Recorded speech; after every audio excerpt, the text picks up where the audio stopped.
We're live. Welcome back. Hi. Hi, friends. Hi. Don't mind me. I just opened got to up adjust some cameras, so please.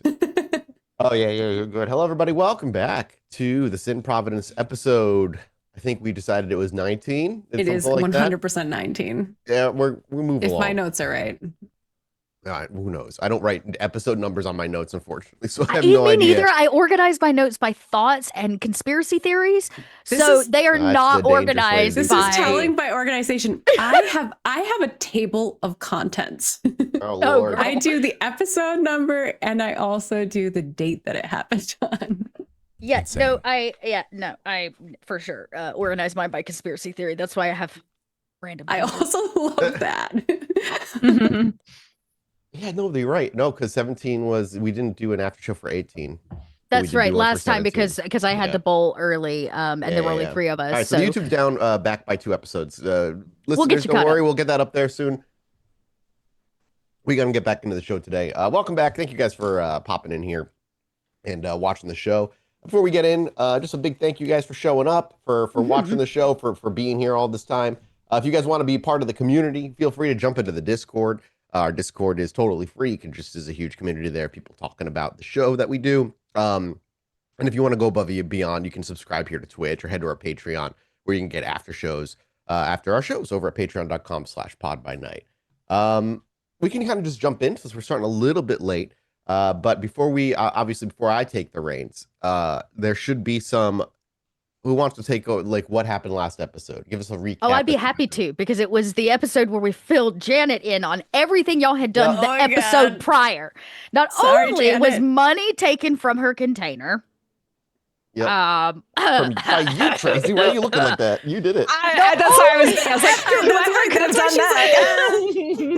that. Whoever maybe could for have done good that. reason, but Janet's not convinced. And not only that, they left a dude, okay, law enforcement, if I remember. Yep, That's mine. tied to Janet's bed. Okay, who wasn't even there, left it in Janet's bed, tied up, only for us to return at the top of last episode, and he was missing. So now we had an alive dude who was like roaming about. So Leon showed up because he was going to scope the place to help with some security, and David went out and tracked this poor guy down who was like chained to Janet's bed and managed to escape, drug him all the way back. Janet managed to manipulate him into becoming an informant for the group.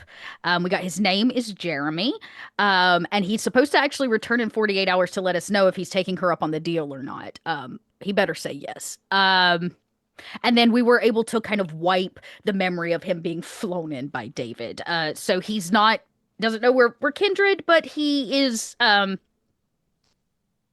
he's going to be working for us. I guess I'll figure this out in game. I have so many questions. I'm sure Janet will tell you everything, because he made it clear that this crazy old lady just attacked him and drug him here, and David informed Janet that Betty felt like he had recognized her, even though he swears up and down he did not.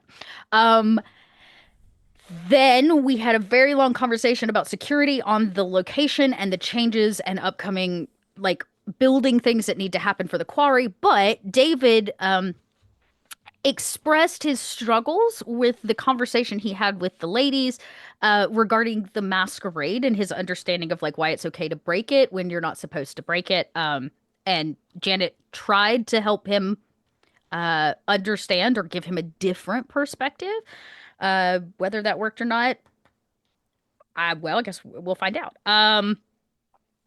Goodness gracious, what else? Then they informed Janet that we're called in by the Tremere. Fun times. You were expecting that, though. I was expecting it, but maybe not so soon. Sure. We're being called in this night to the Tremere Chantry because we, thanks to the prince, have been assigned duty to find the missing package. David-shaped package that was at the docks that has gone missing. Janet and Leon had a conversation about what the fuck are we gonna do, because the package is walking around with us. Like, how are we going to lie? Leon came up with some random idea that we need to just like put another body in there, like make a sculpture that could just like, replace it. Like, we went through a whole bunch of things. And then Janet had some light bulb moments that was trying to like piece together the packages on the boat and some more conspiracy theories, thus pages of notes. I'm trying to think, where did we end, Bub? It was sort of resolute. We didn't end on a cliffhanger. Oh, really. we I went to don't the remember. diner because then because then David revealed that there was like a woman he was now friends with or Yeah. something from the previous Yeah. episode, and she told him he could find her at You went to this get a diner. drink at a bar. Yeah, at the bar. That's right, at the bar near the diner. And so Janet felt like we needed to follow up on that just in case there were like loose ends that needed to be dealt with. So we actually went and It was, yeah, sought there was out the reveal oh, of the that's dueling. why. Because David saw us accidentally ghoul what's his face, Magpie, and then assumed it was totally okay to give your blood to humans. So Janet was like, Look, we "Whoa." tried to talk him out of that whole Hey, situation. it's cool. Janet, there was no it was talking it out. was Like, definitely they Janet walked in went and from it was like happening. showing up Betty home. tried multiple times, and But didn't he get through. was adamant, and Janet understands that level of innocence. So we went to kind of follow up on that, seek the woman out, and make sure that there wasn't like any weirdness there. We ended up at the bar. Janet forced a dude to come home with her because she was out of meat. And she left, leaving Leon and David at the diner to chat with us. What was her name, Bub? I need to write her name down. Liz. Yeah, it was Liz, thank you. Thank you. You just yoinked a dude from the bar. Oh my I gosh! didn't yoink him. She I invited him saw back for that happy he fun was times. for happy fun times. Happy fun getting he chopped was- up times. He yeah, thought it was he doesn't. He something doesn't. No, yes, way he more thinks it's something provocative. very, very different. Let me write Liz's name down so don't forget that at the bar. Okay. And yeah, I want to think we kind of ended with Janet going back, and she said she would show back up to pick them up when she was all done. Yeah, I think that was it's about pretty it. much. Yeah, it was a pretty solid, just like kind of like Bub said, no real cliffhanger on the ending last time. Yeah, and this particular night, you're expected at the Chantry at 8 p.m. sharp. Did I give you an address as to which Chantry you're going to? I think no. It would have been the Salem You just said that- Chantry. Salem Chantry, yeah. Yeah, it would have been the Leon- Salem. Oh, are we Leon getting? did So we're getting find- permission to leave the city? Well, yeah, because you're like by the prince assigned yeah. to work. Assigned with, to go do this, okay. With them. Leon Like did the letter find, that you got says, that mentioned by Prince Iverson's like request and what have you. Leon found, I don't think it was ever revealed to Janet, but Leon found the what the sun had done to David. The sun. Yeah, that's why it wasn't like the actual sun, like the light, the bright sun. yeah. So Oh, that's And- right. You found Yeah. the ash. The David. ash. Oh, that's right. The ash. But yeah, Janet didn't see that happen. I will let all of you know that Leon is currently working on high security. You will no longer be able to get in Janet's container. Come hell or high water, it will be. That's not happening. also, I think Liz believes that Leon and I are in a relationship together because she doesn't. she's not sure how to understand the way that David responds to things. And then I feel Who like thinks that was that? That was Liz. Liz, oh, Liz, the woman from the girl bar. from the diner. Yeah. Yeah. I know. Janet at the top That's had funny. returned from informing her sire about what Magpie had told us and her theories around the fact that our group is being set up as the fall guys for whatever is going on. And Janet is now convinced that David's presence in these boxes that were being transported have more to do with the Hakata than they were letting on. And that whatever it is about one of the two Tremere groups, both inside and outside of Boston, fighting and vying for power, though she doesn't have the proof yet to nail that coffin. Mm. Yeah. I have an idea of what Betty would be doing while they're dealing with this Chantry stuff. Mike, Well, we can get to unless that. you have a plan. But, yeah, I well, think I this guess we'll is gonna figure be out a good if, idea. like, let's have the in game as to what I'm sure Betty will tell them what she's going to be planning on doing. Because I'm assuming you're all going to get together and kind of talk about what the plan is before going to the Chantry. Yeah, Janet. Yeah. I feel like there is a conversation that needs to be had about what the conversation with the Chantry is would going to bring be like, Betty even though into you don't that. really know what Janet? to expect. But Oh, Betty doesn't want- have a choice because she managed to get out of the meeting with the prince, but she does not get out of this one. She has had no repercussions for her I actions. don't need to go to the chantry. Oh She's no, not even you welcome. coming? You coming? Betty's not coming. I don't If even know Janet if has she's anything welcome to to say, go. you coming? Sounds Yeah. like an in-game conversation. I was about to say. That sounds like to me. So without further ado, right. let's set the scene, rein things in, and see what our coterie has been up to. And we'll just pick up right as our camera kind of snaps in.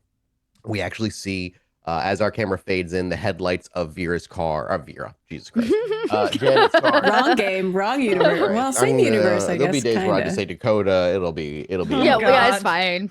fine. So we see just your vehicle kind of pulling up right to take up the entire frame of our shot at ground level as the wheels on the gravel kind of come to a stop, having just finished going to a bar to grab some food. David and Elspeth are probably back already, or you all went in the same car, right? Did you all come Yeah, back so from the bar basically at I the same came time? back and picked them up and brought Leon back to his vehicle and David and I back to the back quarry. to the quarry. And when you get back to the quarry, so that's where we are as the vehicle kind of pulls up. When you get back to the quarry, you can see already in the quarry itself, Betty. Betty has returned. She's probably just maybe even just arrived, not too long. Betty, when you arrived, you saw nobody is here, but after you took a few steps forward, you heard the car approaching from behind. And as the door opens, and we can hear the swinging of the door opening and shutting for the vehicle as we see Elspeth and David and Janet all step out, walking through the gate. So into the Elspeth's coterie. returned too. Oh, yeah. Oh, right. Elspeth wasn't with you initially as well. So Elspeth, yeah, you would have, I assume you're all coming together because you know that you're supposed to go to the chantry. So everybody kind of congregates at the quarry, which is where we open our scene, where the four of you are together. David and Janet arriving together. Elspeth probably arrived before Betty. Betty arriving a few minutes before Janet and David both arrived. But either way, you all arrive at the chantry. The next night, not this night, it's the following night at 8 p.m. sharp, you were expected at the Salem Chantry. This as we were just figuring out outside of the game, there's some conversation that needs to be had between all four of you. So as you kind of walk in through the gate, Betty, Elspeth, maybe you barely said hi to each other before Janet and David also walk through. All four of you kind of come together, the moonlight being filtered through a mostly cloudy evening. Feel free to whoever wants to take it can take it. There is no magpie here. Yeah, no. And Liz didn't come No, back he went with you. Leon. Yeah, Liz he had went just with a very Leon. friendly conversation. She offered you a couple cigarettes. You went out for a smoke with her, you and Leon. You talked with her outside, if you remember correctly. It was a very casual kind of thing. She gave you a hug. Remember, she's not aware she is Gould. You are only recently aware of that she's she might be coming across some disciplines at some point in the future. But we left her at the bar? I imagine you didn't take her back. Yeah, to the no, I didn't quarry. plan unless David was adamant. Yeah, I don't think you would have. She has a job. She doesn't know. She's just grateful that David saved her life, according from her perspective. Okay, is it a new night or the same night? Nope, same night. You arrive back from the bar. Everybody's here. The next night, the following night is this premiere night. So you have the night to kind of talk about what it is. The plan is Betty going? Because Betty, I don't even know if she knows she's going. Janet hasn't seen Betty there was some yeah. Anyway, all four of you get I think together. Betty will say to Elspeth, because obviously she gets there first before the rest of them. She says, "Well, I've been waiting for you all. I'm sure the rest of the Chaos Parade will arrive soon." Yes. You're waiting. Is there something? You have an announcement? Is there something big? Yeah, maybe you have an announcement for me. And I think just as that's happening, because you said they arrive pretty quickly. Yep, as you say that, that's when you would see the headlights, the tires, the other two kind of walk into the quarry, pushing open the wrought iron gate, or not wrought iron gate, the really old chain link fence gate. And as they push it, Betty just calls out to David and Janet, "Come on, ducklings, Mama's waiting." As you're walking through the gate, you actually obviously see Betty, but you'll see Elspeth standing there as well. Oh, good. I make sure to pull right up to them, lights on them, car lights on them. Yeah. And before we get out, I just say to David, well, I'm glad they decided to show up just in time for us to go tomorrow night to the chantry. We got some things to talk about, but I got a body to prep. Right. Okay. David, where do you step out of the car? Where do we see David kind of meander over to Betty and Elspeth? I think it's the same night. I don't know if David is ready to it's like pulling in, hearing the "Come on, ducklings, mama's waiting," like getting out of the car. I don't know if David is ready to handle a lot more of Betty right this moment. So I think he will smile and nod and then walk into his pod. I imagine when we see that, Well, where maybe you going? from Betty's perspective, we see that, and we watch as David gives like a smile and a nod, but it is incredibly awkward and incredibly stiff. And he lets his eyes like linger a little too long on Elspeth and David as he walks and nods, like almost too suspiciously as he walks over to his pod, like to be ignored and hopefully be left alone. And Betty, you say, "I'm sorry," you said, "Where are you going?" Yeah. And as you David. walk by, smiling and nodding nonchalantly, David, Betty calls out to you. I'm going in here. I just need a moment. Well, I see that, but You know what? Why don't we leave David alone for a minute? The two of yous are due for a meeting in my container, and I got a body to clean, so come on. Well, I do like a good meeting as long as there's something for me to drink. And I imagine when she opens the like door to this container unit, you can see the guy she picked up at the bar now hanging from meat hooks from the ceiling, dripping. She's dripping him into a bucket because you gotta bleed him. I point but to the the other bucket. guy is missing. Yes, he is not on the bed anymore. Okay, No. so Betty is going to immediately be like, "Well, where's my friend? What did you do with him?" Oh, you mean the guy you left in my container? You mean my Well, that friends? is where they said would be best to put him. You can blame I'm them. glad to and she know points to that. Elspeth. Oh no, Elspeth had other things to answer for, like my empty wallet. Well, that is also someone else's doing, most likely. That little yipper snapper with the box that has videos on it. Janet takes her like high heeled shoe and slides the bucket of blood that has been dripping now for about an hour, right, where she went back and got them from the bar, you know, doing the thing, and she's like, "There, you can have that." Instead of pointing fingers, you know something Betty chugs it from the bucket. Yeah, Oh my I God. chug it from the bucket. Janet goes over, and I'll you can roll for see that. she's tried really hard to like set up a nice space. Like you see her bed and like probably like a very expensive nightstand that came out of the last house that definitely doesn't match. And then on the other side of the container, she's got like the prep table, steel meat, like tabletop, all of her knives and stuff for like food cooking prep. And she doesn't have a stove in here, but she does have one of those like Coleman cooking grills, you know, like a grill top that you uses gas. And this dude, he just hanging from two meat hooks. And so Janet just goes over and picks up a knife and begins prepping him while she talks to the both of you. I said, so instead of pointing fingers, we're just gonna get down to the raw facts. Oh, but I love a good pointing of fingers. I bet you do. But considering the one I'm with the knife, I'd rather not have a finger pointed in my face. It's Oh, the I love best a way good to lose knife it. as well.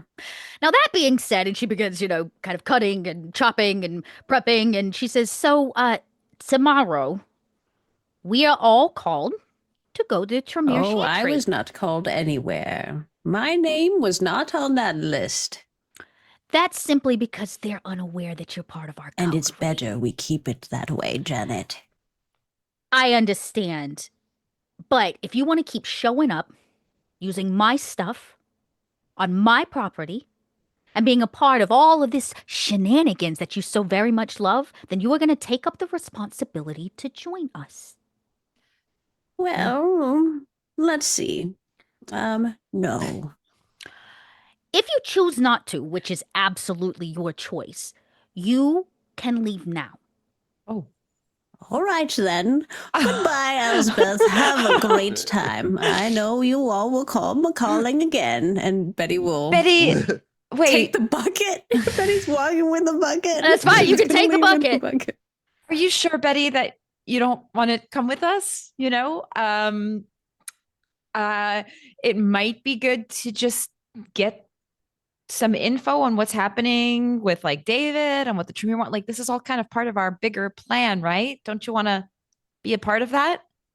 Betty will stop and like she doesn't turn around, but she just says, "Can't I get all that information without going? I think we need somebody on the outside."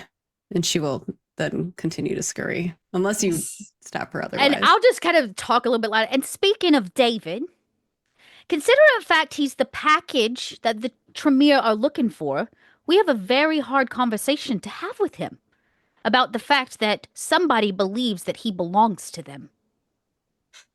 Would you like to be a part of that, Betty? Betty turns around. I would like to help David in whatever way we can. I don't want him under their finger like the rest of us, more than it needs to be. But, Janet, you must agree with me that we do need someone on the outside. And if we can keep me Betty, out of I that, already handled that. that allows Your us little to friend get... that was attached to my bed is now our personal informant. He'll be back tomorrow night to give us all the information we need. But do you trust him? Yes. I don't. I would rather us have somebody on the outside we trust. I hate to break it to you, but you're not on the outside anymore. 2 nights ago, I visited my sire to inform him of all the many names that are actually involved in this, including yours. So, if you think that you are not a part of this, you are. Oh, I'm part of it, Janet. I understand. Guilty by association. Yes, yes, yes. But No, there's I'm still... guilty by association. Perhaps. You are actually guilty. You I'm tied a guilty man of up, many you left things. him on my bed as evidence, did not fix his memory, did nothing behind it. Well, I and don't you have those powers. show That's up on your my property. shindig. Acted as if everything belongs to you. The fact of the matter is, didn't Betty, do that. nothing does but your cart. So moving forward, if you show up here, I'm going to leave your vodka on the doorstep and you can take it and leave, or you can become a part of what we're doing. That is it. Does our You are camera either quickly, in it or you are not. does our camera quickly pan to Elspeth, who's like mouth In the agape, but middle, also then we in see the middle. David's eyes like through the crack of his own pod as he's like watching. Exactly, he's just like watching like a little kid watching his parents argue. I Catch them refuse for a moment in to the camera give before it David refocuses. over to the Tremere for a variety too. of reasons. But you walking the streets and you keeping yourself out of this has yet to actually help us, Betty. Every time you leave, all you do is cause problems. Somebody dies and now we've got a new loose end that I have to clean up. David cleans up. Elspeth cleans up. I didn't kill anyone. No, but every time you bring something to our doorstep, it doesn't help us. How has I you can being stop bringing outside? people to your doorstep. I thought it would help. And you What got I an would- informant out of it, so did I No, really help? I was forced into a new informant. It was either that or kill him, and he really wasn't my type. Well, I'll be certain to find more that are your type then. So what I will do is ask politely, please come with us to the Tremere Chantry so that you can get better information than whatever it is you scrounge up on the streets. I still think this is not a wise decision. Well, honey, if we went by everything you think is wise, we might all be dead by now. Well, then, I will not see you for a bit. And Betty will take the bucket and go to her cart. I think The bucket of Betty blood? Betty does not want to be at the chantry. Like, that is... Shit, I don't want to be at the Not- Chantry. With the creaking wheel and a Literally. sloshing of a thick blood in the bucket, we see Betty go, "Well, I'll see you later," and she just gives a wave and she just starts walking away with the bucket sloshing and the wheeling cart as after Janet says. But Janet knows how to find Betty if she needs to. For sure. Oh, don't worry. Janet won't be finding you. So, yeah, does Elspeth? That being said, I turn over to Elspeth and I go, now. Hiya. Yeah, as Janet turns, our camera whip pans from Janet to Elspeth, who, what is the expression on Elspeth's face? And does she say anything? As in the a nervous background, smile. while the camera looks at Elspeth, we can hear the of the wheels over gravel as Betty slowly gets further and further away as she's pushing her cart. Oh, I cut his pancreas from his body and begin munching it while we have this conversation. Does David pop out of the pod? So Elspeth, Maybe since I not. really don't want to go to the Chantry either, really don't want to go to the Tremere Chantry, but I believe in responsibility. We have to go have a conversation with David. We're not going to be able to hide the fact. I'm not going to lie to them. If we've learned nothing since the day we left for New York and all this bullshit started, It is that sometimes honesty and owning up to your fuck-ups is always the right move. Okay. I'm in agreement. So, I say we go gingerly knock at David's door, considering the fact, for whatever reason, Betty has really gotten under that rock-hard skin of his. And we're going to let him know that we're going to be honest. I feel like we need to be honest with him about what he's about to walk into. I see. Yes. As you mentioned, is David peeking through the door still? I mean, I think he's probably pretty close. Like, watching is one thing because he heard the way that Janet talked to her sons, and it had that same tone, that same inflection, that same I'm the adult here tone. So he's heard it before, but this time I think it might be more about kind of seeing how she composes herself. So I don't think David's very far. He's probably like near the front, just kind of standing. You might even see him like posturing and sort of like fidgeting with his hands, not sure what to do in the situation. So, I'm going to finish this pancreas because it's delightful. And then I feel like, as I have always promised David, we're going to be honest with him. Yes. I think that's the best route. Yeah. Wonderful. So you owe me $1,000. Come on. that's like a student loan. I wish. You know what? As a kind human, right. I allow you to work off a payment for a student loan. Yeah, yeah. That's 1 month of a student loan. Yeah, right. And Jesus Christ. And Janet will walk out to find David, like already Student loan standing from there. 1953, for fucking an Ivy League school. Right. Does Elspeth? You remember you stole $1,000 from her, right? Yes, I took it to give to the mom. Yeah, to the kid, to the mom who Yes. because the phone. Yes. The phone got broke. Yeah, yeah, I'm willing to work that off however need be. Great. I'll if make you a need note. Bodies and stuff. Oh, honey, I got bodies. You can see the guy like I got bodies. I think I could think of something more interesting for you. Okay. And I'll kind of creak the door open. Is David standing outside it? Yeah. Oh, hi, honey. Are you mad at me as well? Oh, I'm not mad at you. I'm not even technically mad at Betty as much as I'm mad at the fact that she feels like she's not involved in this, that she doesn't have to take any ownership over the problems brought to the table. That's not legally, true. she's right. Legally. That's not totally true. Now, I understand that Betty does things her own way. But we went to New York to retrieve Magpie to get answers for Betty's dead friend. And Betty has yet to have to show up and look anybody powerful in the eye and answer for that. More importantly, she brought another poor fellow here and dumped it on our doorstep because she was a little nervous. Of which she did not take ownership for. She did not deal with the problem. And technically, she still isn't going to show up. Do you think that Betty's secretly an anarch? What? This is just the theory that I have. Betty spews a lot of things that aren't quite within our, lines that we follow. I think Betty has her own traditions. code. Yeah. I'm just saying that maybe she's avoiding all of this responsibility because she feels she's outside of the law. The law that we all follow in this city under Prince Iverson. Are there many people Just saying. who support anarchy around the masquerade? No, that's the whole point. It's not really the masquerade. It's just they just.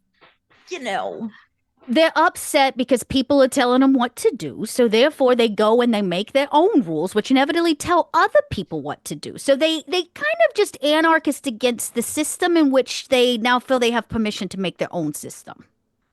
Is that not what your family did? Yes, of course. Then are you an anarchist as well? Oh, no, honey, I'm part of the mafia. Is the Just kind of like being part of the a lot of crossing lines Think between. about it like this: the mafia is a human problem. The anarchs are a kindred one.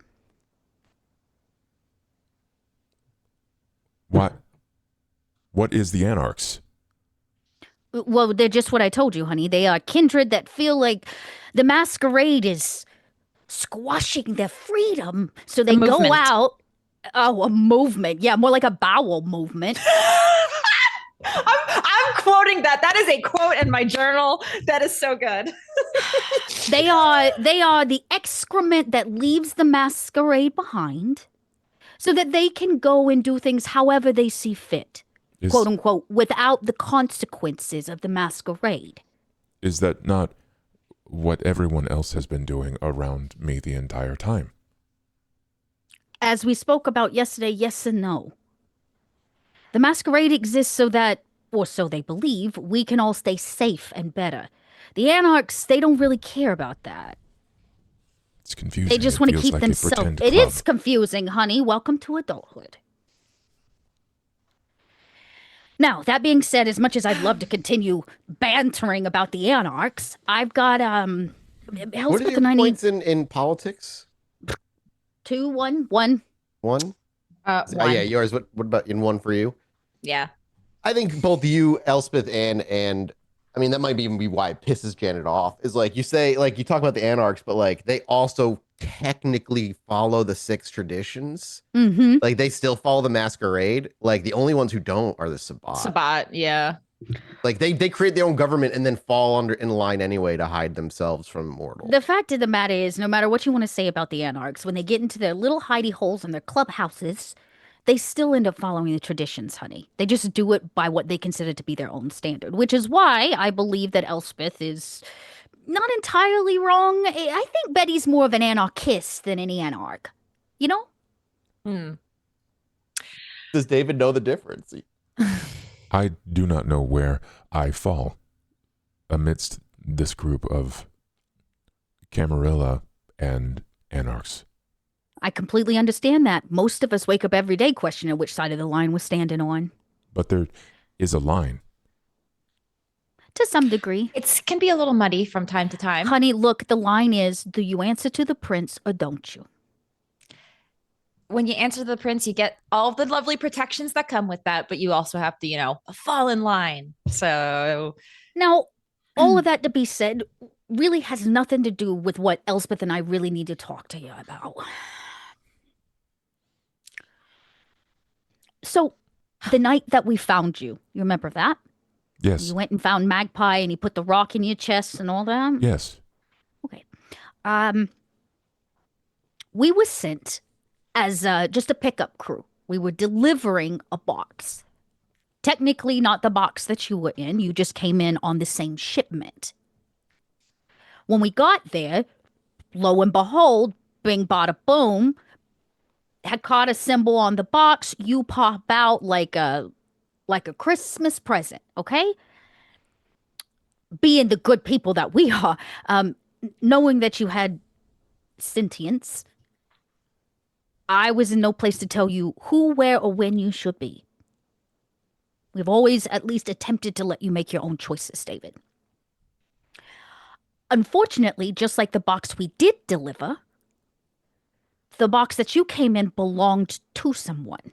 And therefore, the quote-unquote goods inside also belonged to someone.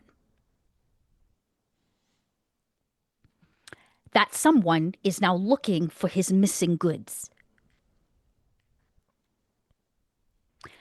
When we go to the Chantry, the Tremere Chantry, tomorrow night, they are having us look for you.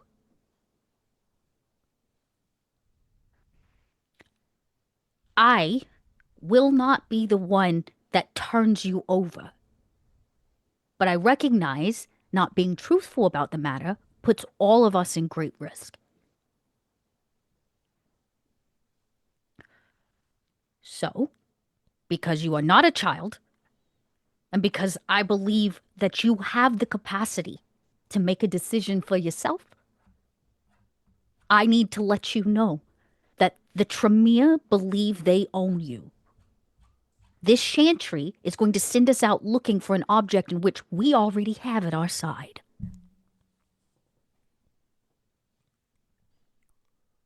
They cannot own me. I agree with you entirely.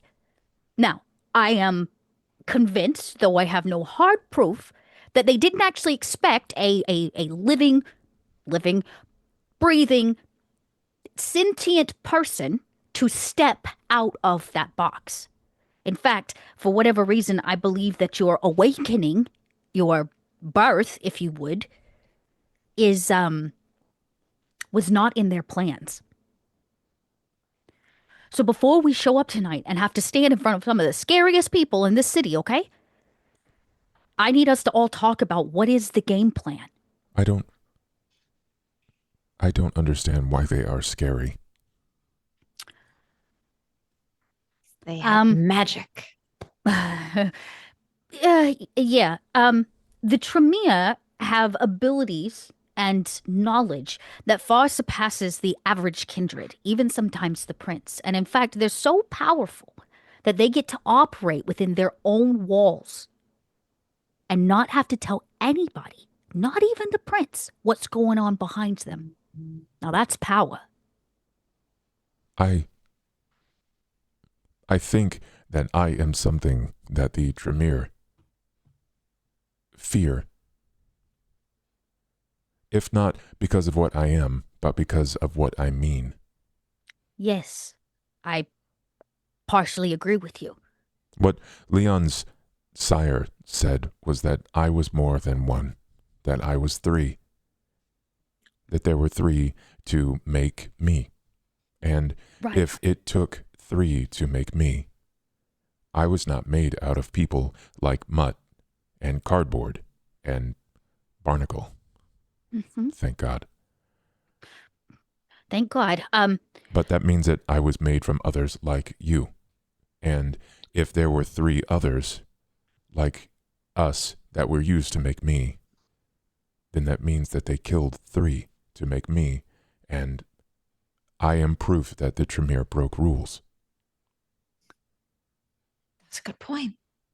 I think That- I make them weak because I am, to them, a walking experiment.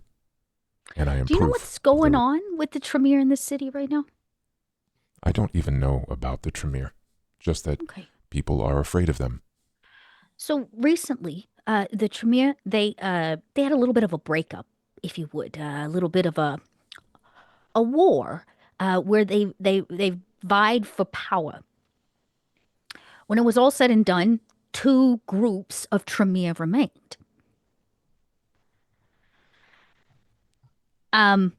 Peace, you might say, has fallen over that issue.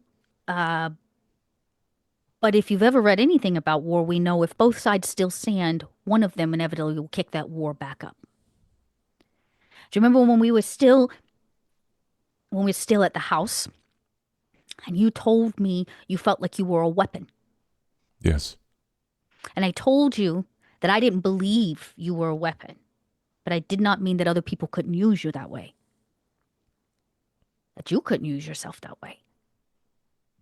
I'm not entirely convinced that the reason this chantry wants you, that they shipped you in a box, is to win the war that was never finished. What if this is a war that is only purchased by proof of my existence? And that's a possibility. You carry a heavy burden on your shoulders, kid. If the creation of me means that one chantry can be stronger, not because of what I'm capable of, but because of what it might look like in the eyes of the prince, what if I wasn't made as a weapon to be a weapon, but only to look like it in nature, so that it may weaken?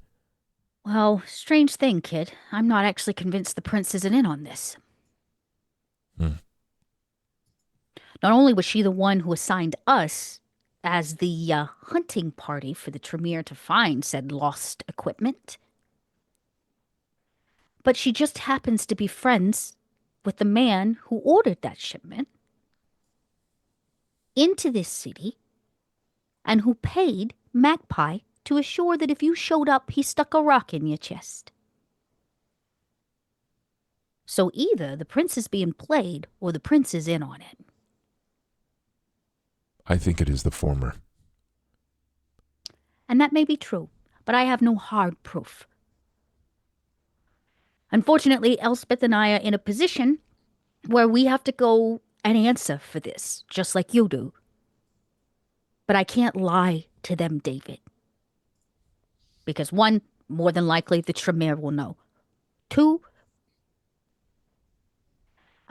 we weren't really sent to retrieve your box. Elspeth was.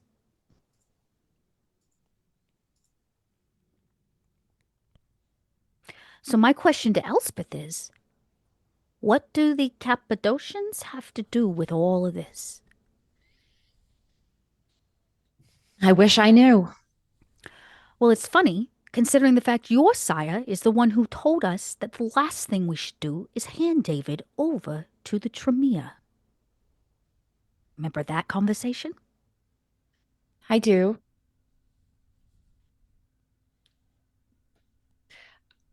I wish I had more answers myself, but I don't.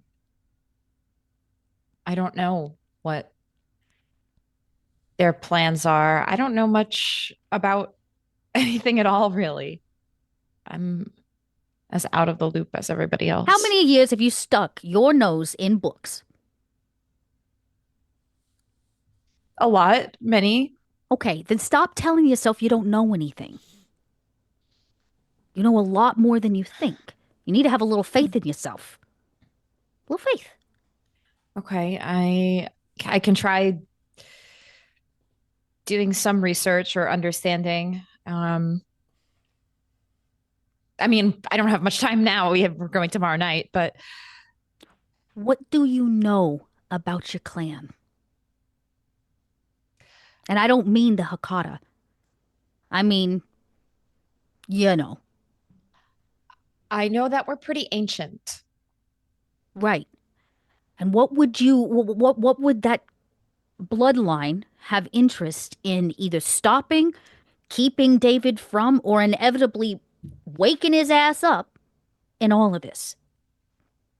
I thought we just were interested in dead things. I didn't know we were interested in. Wait, what did you say? We're interested in dead things, like ghosts and dead. Like the 3 dead kindred that made David? Oh. Is that something you know in game? Well, David just said that Leon told him, by Leon's theory, that he Leon is Sire. Yeah. The Leon He said Sire it took stuff. 3 to make him. 3 to So that make was the him, assist, and yeah. I witnessed that. So, like, the idea that we're running with, at least based on Yep. what we know, is that there are 3 kindred involved in the making of David. Mm-hmm. There should at least be 3 missing. Well, And why would Josiah warn us to keep him away from the Tremere? What does your clan have against the Tremere? Why mess with their plan? I know that my clan is very scholarly and cloisterly as well. So maybe there was some sort of research they were working on that the Tremere also were working on, and there was like some sort of clash in ideals or studies because they're not exactly part of the same thing. That's just a theory, obviously, but I don't know. Maybe this is some sort of grudge that goes back to like ancient times that we don't know about. I don't know. Like the Hagia. What? The What was that? The Hagia Sophia. Oh, right. Yeah, the building. Oh, yeah. Okay, so maybe. But I guess in the end, it doesn't really answer the question.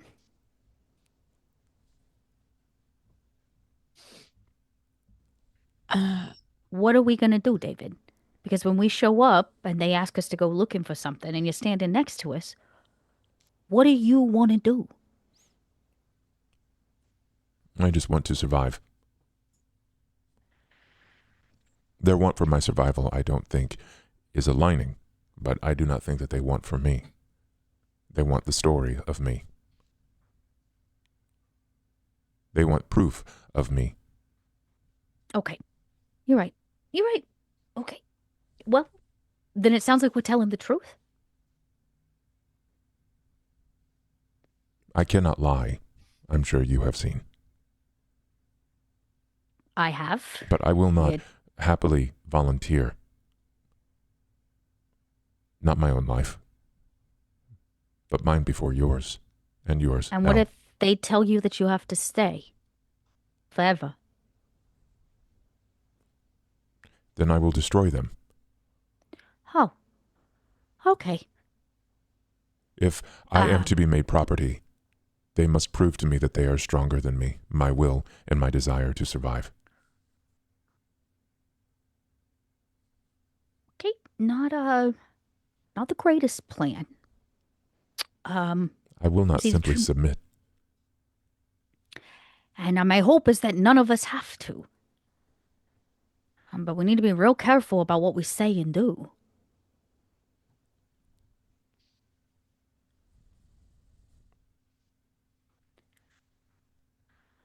Okay, look, I'm feeling real guilty about Betty. And I think we could all use just some time to think about tomorrow night. David, give me a good coat. I'm gonna patch up that hole or two. Do you have anything other than stockings to wear? I do not. No, But- not you, her. At first, I I thought you were also asking Oh, David, he's and I was answering. like, huh? Yeah, no, yeah. You have never given have- me stockings. Not the Honey, you got answer. great calves. We're not covering those. Thank you. Anything less schoolgirl? I have tweed pants. Oh, a pair of pants. Wonderful. Tomorrow night, we need to look the part. This isn't technically an Elysium, but we don't need to show up looking our worst. A little respectable opportunity may keep the Tremere at least working with us. I'll wear my coat, my best long trench coat with her medical symbols on it as a sign of allyship.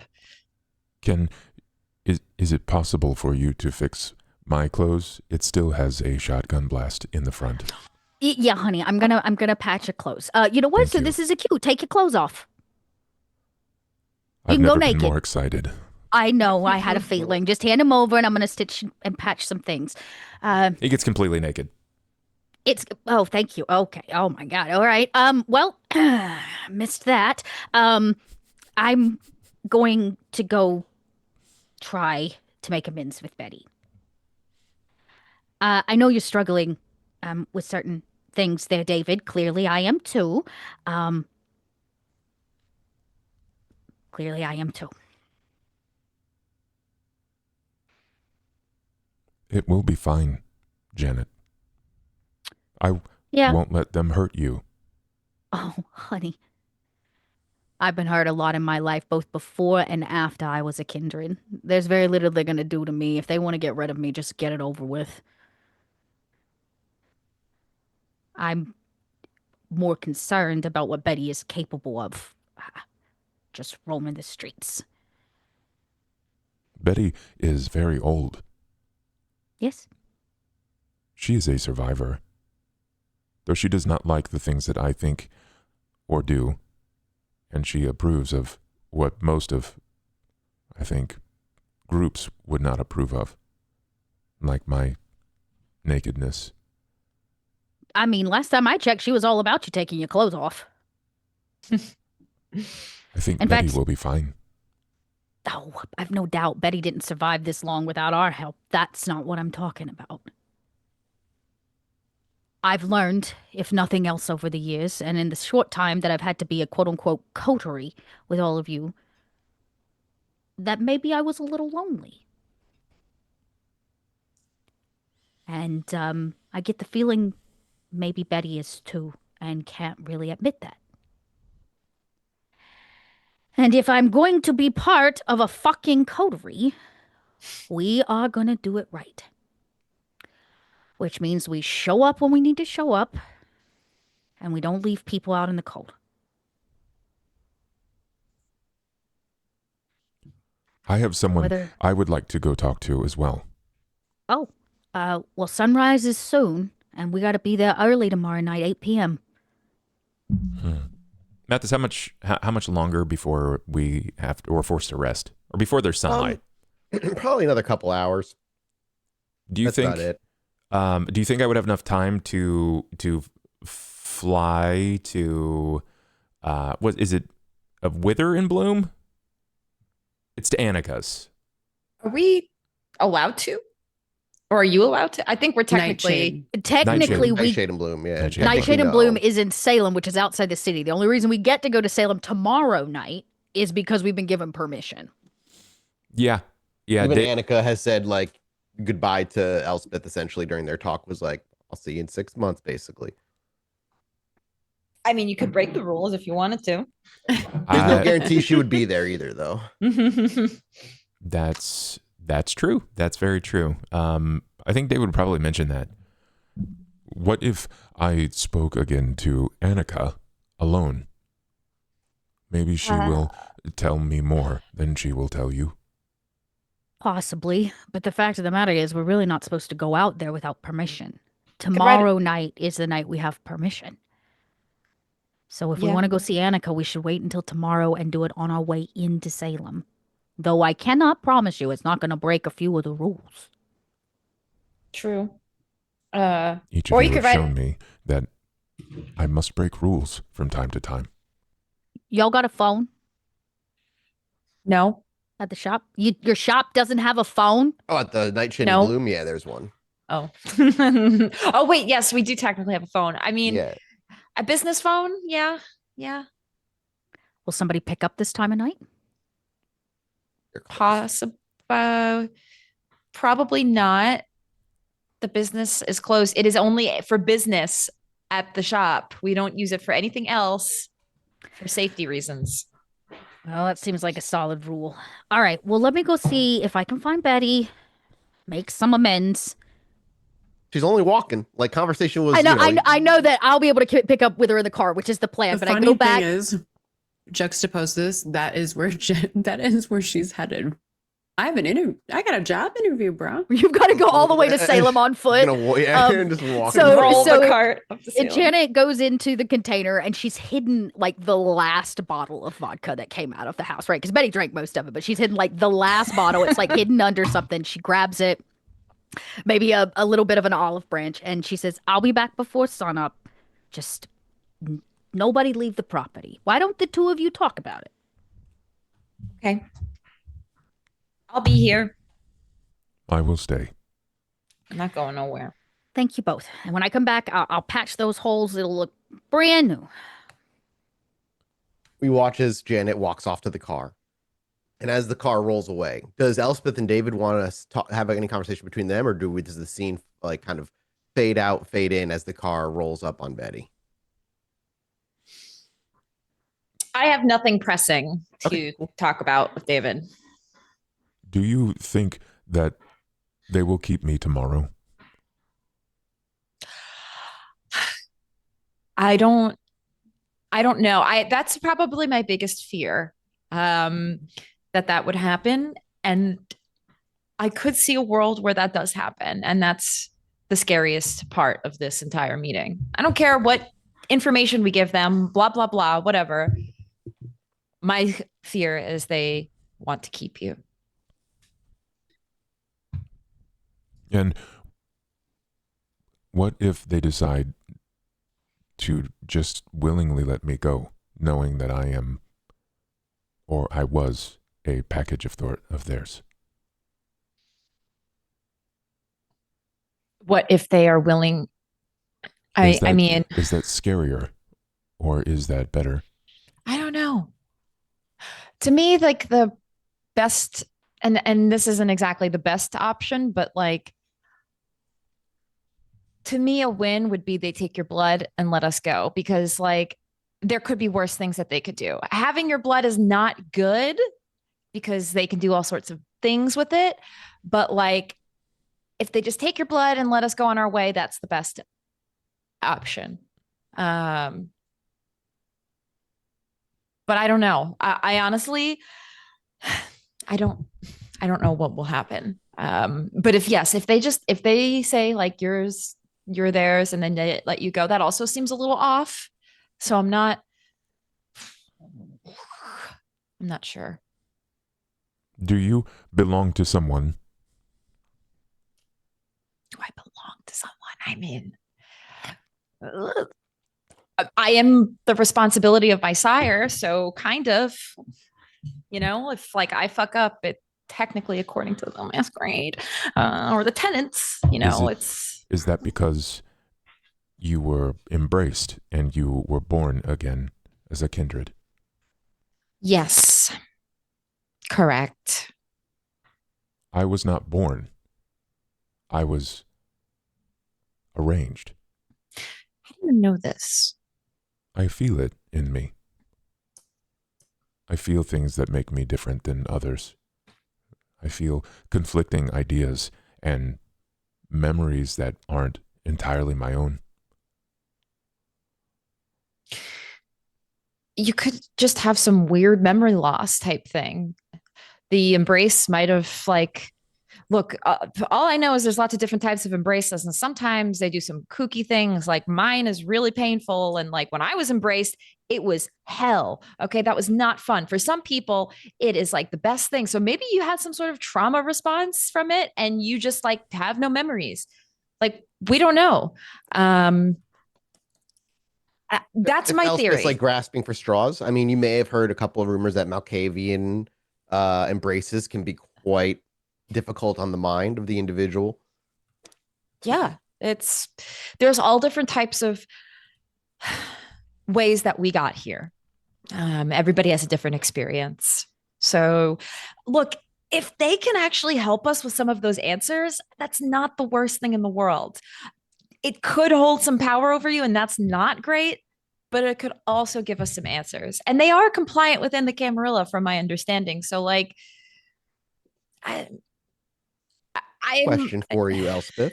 Yeah. Do you value how high of a pedestal do you put your sire on? Very, very high. Like, you remember what Angel. She said, right? She did say, "Do not give him to the Tremere." And that because she specifically said that if you did, they'd likely take him apart and like kill him. So if you're, I just want to make sure that's in Elspeth's mind is probably the two fucking lions fighting of like, this is for the fucking Camarilla masquerade. We broke the law, but my sire also gave me this directive. So, while you're like, it's not a bad thing, I do want to be the devil on your shoulder true. to remind you of your golden child loyalty to your sire, if that's something you think she has. I actually, David, I should let you know that when Annika,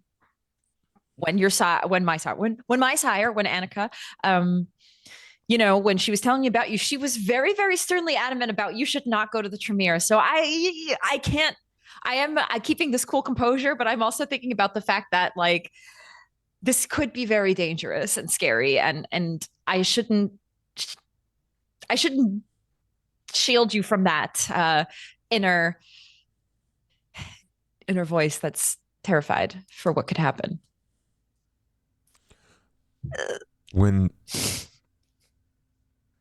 How old are you, Elspeth? Make my notes. I mean, I am 24 apparently, but actually like 29. God. When I'm physically 24, but watch out. I'm actually real old. I'm 29 and 2 months. Yeah. I'm 376 months and 4 days. From As someone you're who such a deals with other golden child. mobs and has to do like weird math. No, yeah. Oh, I'm 29 and 6 months. From your knowledge, what do you think the world's greatest weapon is?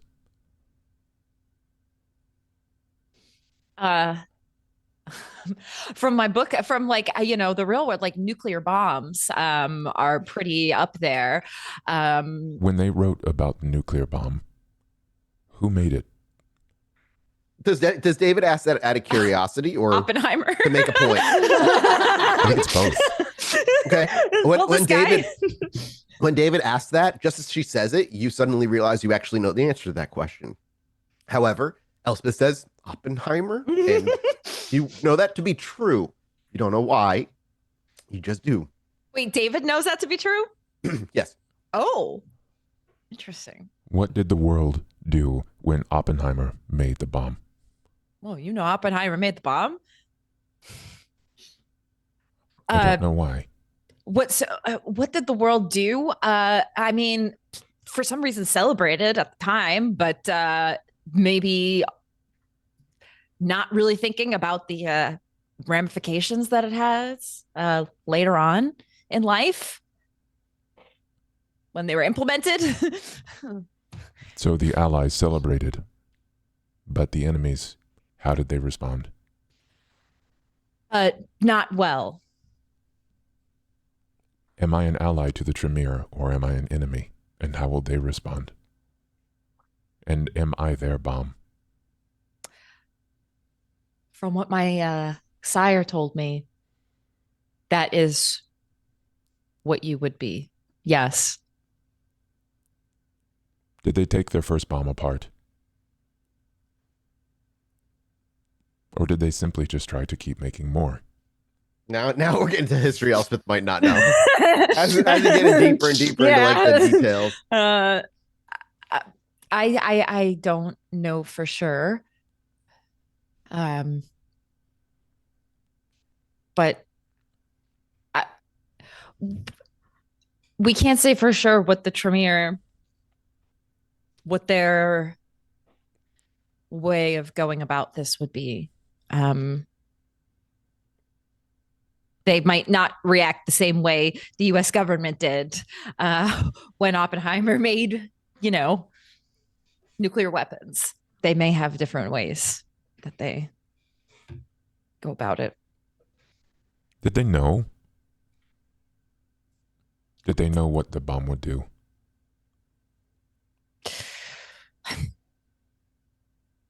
Oh man, this is getting deep, David. I'm sorry.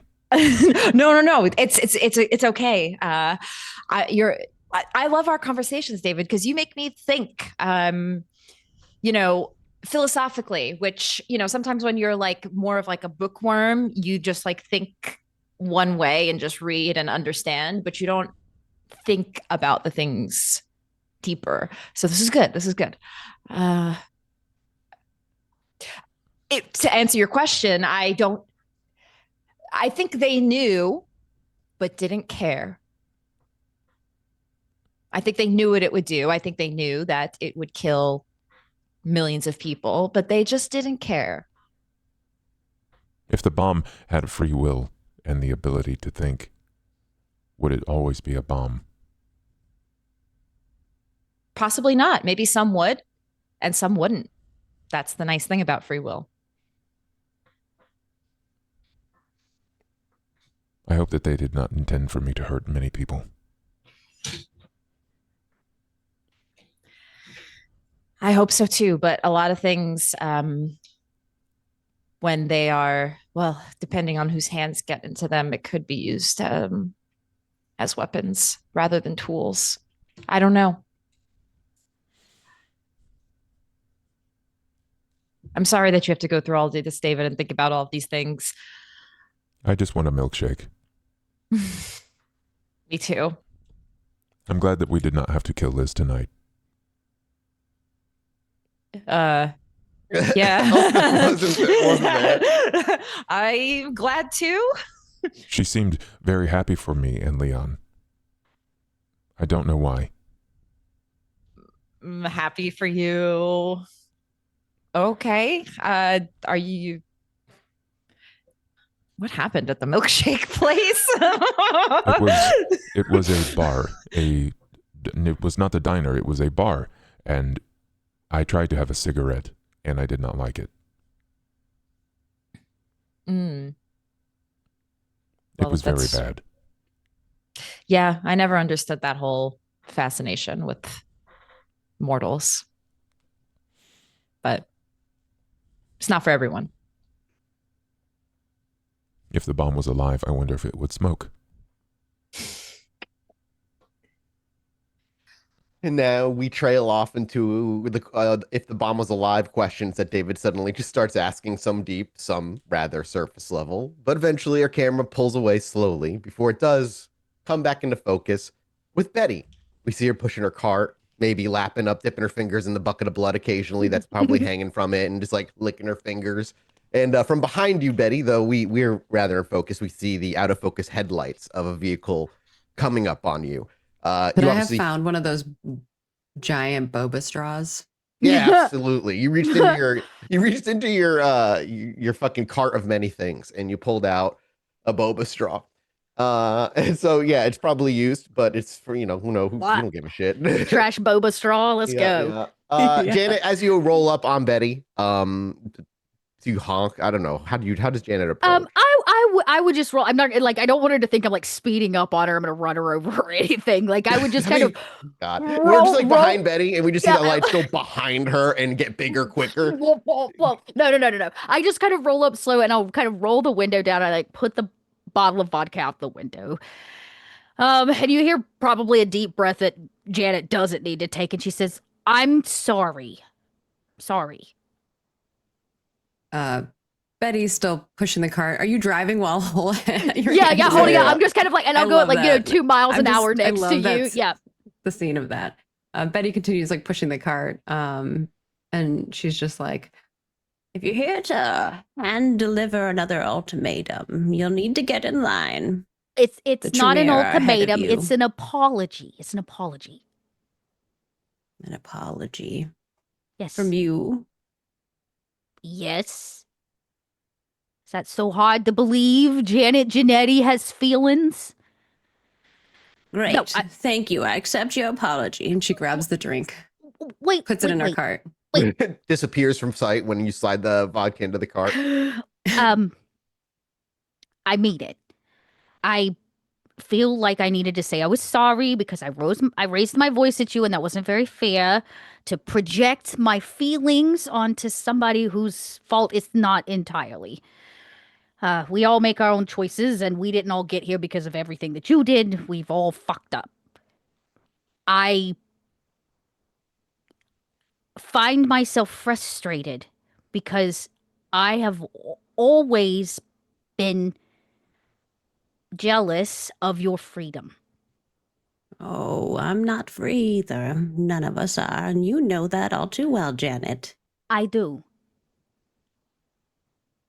But you didn't lose your cart. I You understand. didn't have to. You lost your house, your children, your husband. Oh no, I chose to lose my husband. I know that too. Was a choice. Okay.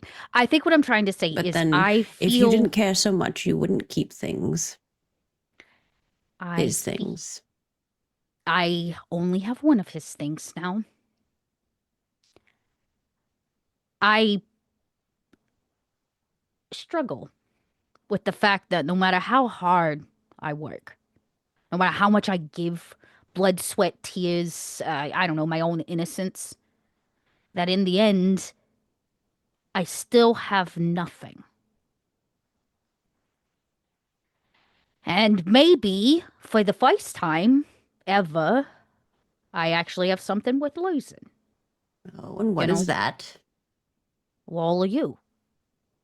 You included, Betty. You think that I don't think you care about losing me. I think that you underestimate me and my capacity for caring. I may put on a hard shell, but I'm sure you understand that I've had to do that for many years, even before coming to Kindred, just to be seen and heard.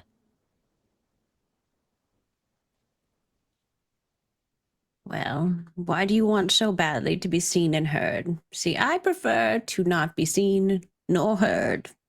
And this is obviously where we stand on different sides of the same fence. We both believe in doing the right thing and freedom and taking care of the innocent. We And just that go is about why it. me and you get along, Janet.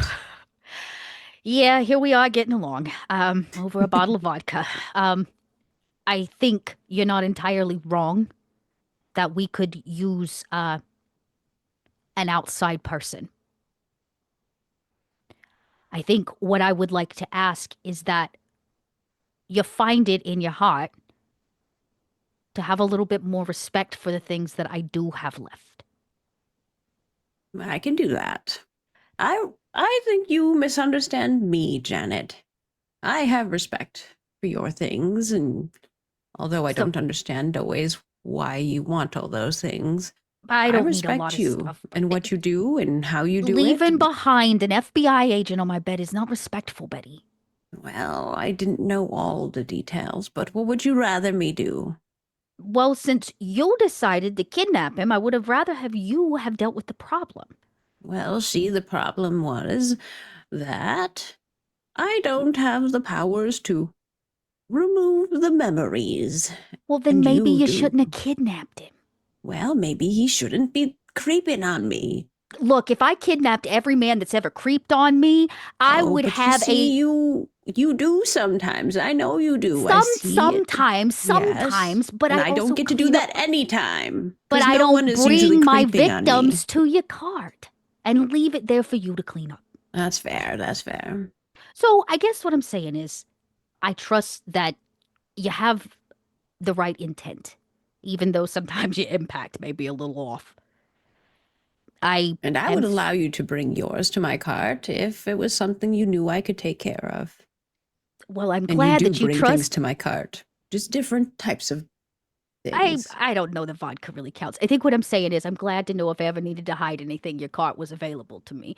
And It was not meant literally. so it's not meant literally. Okay. Not this time, but Okay. physically, Well, if then you do want to hide something in my cart, I would gladly do that too. Well, there may become a time for that too. So I think what I'm trying to do is a little bit of a peace offering here to say, I get it, and I'm not completely in a disagreement. I did handle the situation, and we are going to hopefully get an informant out of it, so it's not the worst possibility or outcome. And I recognize that you have also lost things, like what was his name, Mutt, right? I get it, though you appreciate people and not stuff, and that's okay. I am worried about what happens tomorrow to David. Because stuff is replaceable, Janet. People are not. And although you might think I'm replaceable, and well, technically I am, I'm just trash. I'm recyclable. Not all things are replaceable, even some Exactly. stuff. Just out of focus, we see another car kind of like drive by as we were reminded the two of you are still kind of like walking along this empty road. Only one car. Yeah. It's only one car that gets gone by, and they just kind of. I am worried about David and tomorrow night. We were honest with him about the reality, and the fact of the matter is the trio may choose to keep him. If you want to help us, and you want to help David, be damned to me or Elspeth, but David, we need to know why the Tremere need him. And I believe that you have those contacts that we could figure it out. If we get down to the bottom of why David's so important, I believe all the other puzzle pieces, including why Mutt was killed, why your friends are dying, those things will answer themselves. Now, my strings run deep, and I've pulled on quite a few of them. But I know that yours run in a completely different circle. So if you're gonna go, and you're not coming tomorrow night, I need you to do the legwork to figure out the answers we're not gonna get from the Chantry. All right, there it is, the real reason you hunted me down like a stray cat in a ball gown. Well, girl, I don't own a ball gown no more. I had to sell all of those to buy a fucking quarry. That being said, I did truly come here to apologize and say I was sorry because What is it that you want me to hunt down then, dear Janet? I just told you. Answers. What are the Tremere up to, and why do they want David so badly? I can see what I can do. I had a feeling you would be the woman to talk to. but I don't want to be anywhere near that building of paranoid no, blood no. mathematicians. Trust me, if I could not go, I'd ride it out with you in your cot, Betty, but I don't have that choice. So since you're free of the invitation, as you so very clearly pointed out, I guess I am asking you, please, do what we cannot tomorrow night and get us some answers. I'll see what I can do. Look, Janet, I heard what you said. You consider me part of this coterie. I didn't get an invitation. Do you get one? Will I get a paper of some sort? Technically, I wish. All we got were the poison words of the prince. And since you weren't in the room, you kind of... You're right, not officially in, but I... All right. Well, I'm not officially in until I see paperwork, but I'm at your side. Sure. And I will think... do what I need to. At Well, the Chantry, officially, absolutely not. But in my outside the heart, blast Betty, radius, you are sure. officially part of the coterie. Which I know is a little new for all of us, so we're figuring it out as we go. So, have the vodka. Good to know I can hide shit in your cart. I apologize. I'm so very sorry. And tomorrow night, I have no idea if we are all going to be coming back from the walls of that place. So, the second thing I would politely ask is if you return here tomorrow night and we have not, go find Leon. I can do that. Okay. And what would you do you expect Leon to do? It's not so much do. Leon is also technically not part of the coterie. And if we up and go missing or something goes wrong, Leon has our leverage, which is Magpie.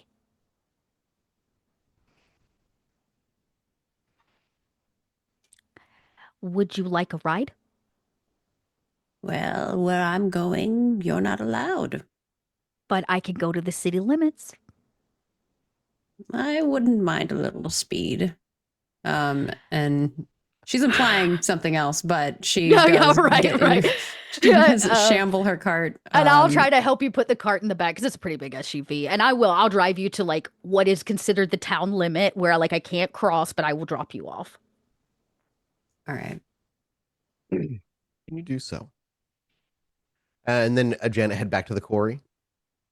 I think this is actually a good spot though. As you start to head back to the quarry and the camera pulls away, we can fade to black. We'll head to break. And when we return, I don't know how this is going to go. I genuinely don't know what you're going to do. And I'm very curious. If you think I haven't thought about it all week, all Thanksgiving, being like, what the fuck are we going to do when we get to the Chantry?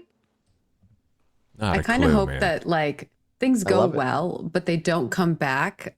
And then like Betty has to go to Leon and we start thinking that they're not back within the hour. Like that's Oh God, let's go to break. All right, guys, we'll be back in a minute. Run to the bathroom, do what you got to do. Grab a drink. We'll see you in just a few minutes.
Hello, everybody. Welcome back.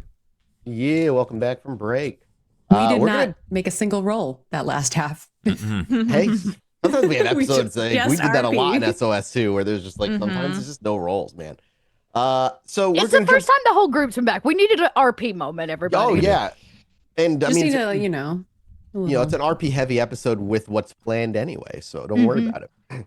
We're just gonna open back up the following night, where everybody go ahead and make me your rouse checks. Oh, I forgot to tell you to do your beginning of session healing earlier. If you I did mine. do that. I don't have any. And I did my rouse check. Yeah, I saw Betty's rouse check come through. Oh, damn it. Do I get an extra A+, Mike? Extra A+. All right. Yeah, go, you don't want to. Good- want to hear that. good You can't, note taker, I all of can't this. say that in front of a fucking Tracy over Yes, I know. Tracy and I are very much the same. We're competing for the Yeah. star, the star student. No, you can have it. I'm definitely not the star student. Dot, did I make you take a stain for murdering that man last episode? 'Cause you murdered this guy, right? Nope, Isn't it I basically totes. cold- I mean, technically, Janet would say that he tastes better alive.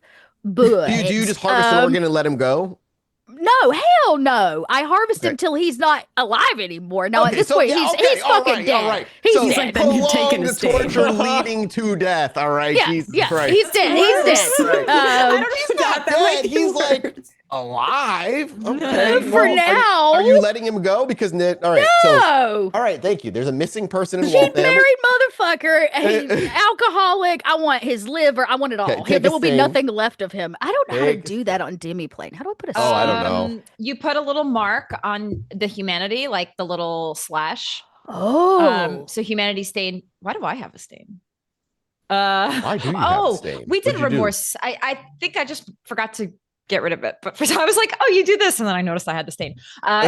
You just put a little it'll put the little slash next to your humanity.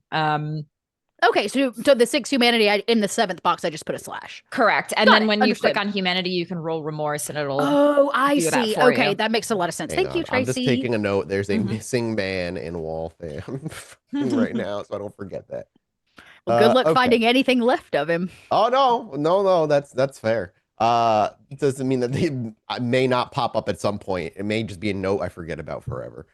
So we're gonna get as our scene opens, everybody rouse checks. We're just gonna open with all the coterie together at the quarry.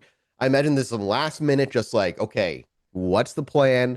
Here's what we're gonna do. You just need to be there by 8 p.m. The sun sets at like 6-ish, 6:30-ish. So you have like a good 30 minutes to an hour to come together, talk, because from where you are in Waltham, Salem's about an hour away Yeah, so we gotta from make where the you want to drive. be. So you want you don't have time to go out and feed tonight. Like none of that stuff is available. So you're kind of just stuck with whatever you rolled with for your hunger.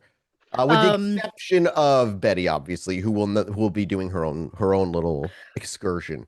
I'm sure Janet comes out and has patched clothes, right? Has tried to do the best she can. So she's just when mom takes the family to go get pictures made. Yeah. She's like, do I look good? Do they look good? We're striking it right and fix it. That's what we're doing. Last question. Did you heal your aggravated damage already all the way, bub? For David for burning his hand off? Okay, it's all done. And you patched his hole last night, Janet? The hole in in his his shotgun clothes, shirt? yep. Okay, yeah. No need to roll for that. Oh, what Yeah, so- clothes did you make for Elspeth? Oh, I didn't make clothes for her. I asked her if Oh, she you had just- something better than what she I have was my wearing.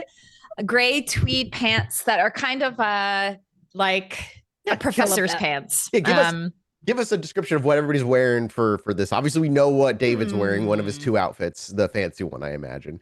But what is Janet wearing? What is Elspeth wearing? And unless Betty is looking particularly different, is she wearing cardboard armor for some reason? And I imagine, I mean, maybe she joined the army. yeah. Join the I think army. she did join the army, just not wearing the armor. What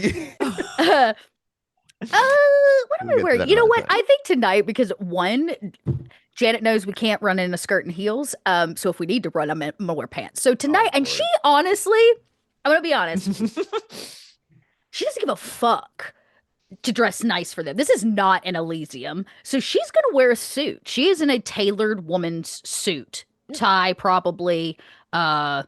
She looks nice, but she's not like 1950s housewife tonight. Like, fuck the chantry. Yeah. And ever since we moved to the quarry, the evenings of opening with the music have sort of ceased for the viewer at the very least. You may still play your music, but that we don't see that very much anymore. We just see Janet in her attire. And Elspeth, Regis, you said you had like a gray kind of yes, like a gray, nice dress pants. Obviously Elspeth always has that kind of like school. Not, and I always say school, I mean like university style of like patches on your elbows. Yes, like it's not like super, it's not preppy, but it's academic. So the gray pants with a very thin pinstripe and a white collared shirt. Not a stuffy white collared shirt, a styled like a one. Japanese high school student in Persona 5. Something like that, yes. But with a bit more gothy vibes. So it's all grays and grays, blacks, and whites, and very neutral tones. So she got like a black corset to go over the white shirt. Not like it's like more of like a vest, I should say, than a corset. So yeah, very academic looking, but also wearing pants in case we have to run. In case you have to run.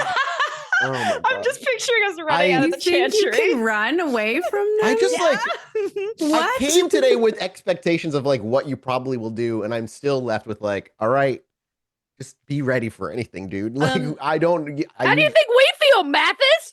Hey, I wasn't the one that made the decision to go to New York in the fucking first place. Like, That's that was my also fault. a decision Last time on I your checked, end. this chantry Lenny. situation doesn't have fuck shit to do with New York. This has No, everything to do you're with a paying box on a boat. recompense. You're paying back the Oh, I government guess for that's your true. mistake. That's true. Yeah. Elspeth has a conversation starter piece for God. with like a jacket, but there's like a little embroidery of like her medical symbols on it. Because she's like, oh, we're going to the chantry. I need something that's like kind of like a little magic-y. So it's got like weird little her medical symbols Call me on it. Dr. Elspeth. Yeah, a little as above, so below, something like that, very. She's like, look, I'll fit in just great there. And yeah, that's her. No school ever said no to Elspeth before. Maybe they'll accept me as a acolyte of the chantry. Oh my God. Good Janet's coming God. home alone tonight is what I heard. Yeah. She's ready for her application to the Tremere Chantry. That's what it is. Oh God. So you all come together. I don't know if Janet says anything about outfits or not, but there is I imagine there's a last minute conversation about what the plan is going in. And keep in mind, just a refresher. I mean, the prince did see David and not recognize or know that David was the package. So there isn't an immediate assumption that everybody who's going to see David even knows that that's what they're looking for before you walk in. But I do want to hear, I don't know if there's any conversation with the coders like, okay, here's the plan. Or do you kind of just like, all right, let's get in the car and go? Y'all look great. Silence. You all look great. Look at us. Look at us. All dressed up, no holes in our clothes. Finally, thank God, we can't see your fucking ankles. It's great. Is Elspeth visibly excited, nervous, both? I think At all, and neither maybe? It doesn't have to be either of those. Yeah, I think she's got a little bit of excitement in her, but thinking back to the real reason we're going, it gets her nervous again. So, Okay. Yeah. Them potentially keeping David and tearing apart is kind of scary. So I'm ready to go. Okay, well, I was patching clothes last night, and I had a couple thoughts. I know. Janetti had a thought. Okay, hear me out. Do you remember when we went to see the prince, and our plan was to just shut the fuck up? Yes. Okay, I think that should be our plan. We go, we shut the fuck up, and we let them do all the talking, right? Until Okay. they ask us a direct question. Okay.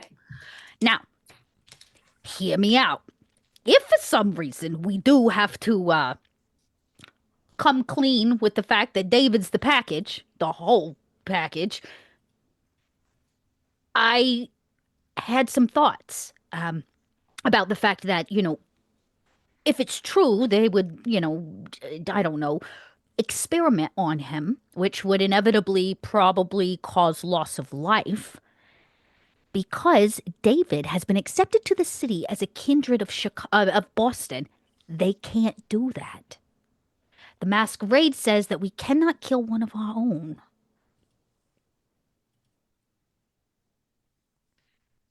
Elspeth blinks a few times. Okay. By a technicality, they can't kill David. It doesn't mean they can't keep him. And it doesn't mean they can't take his blood or whatever, but they can't kill him. Yes. Okay. That's good. We can just friendly reminder that.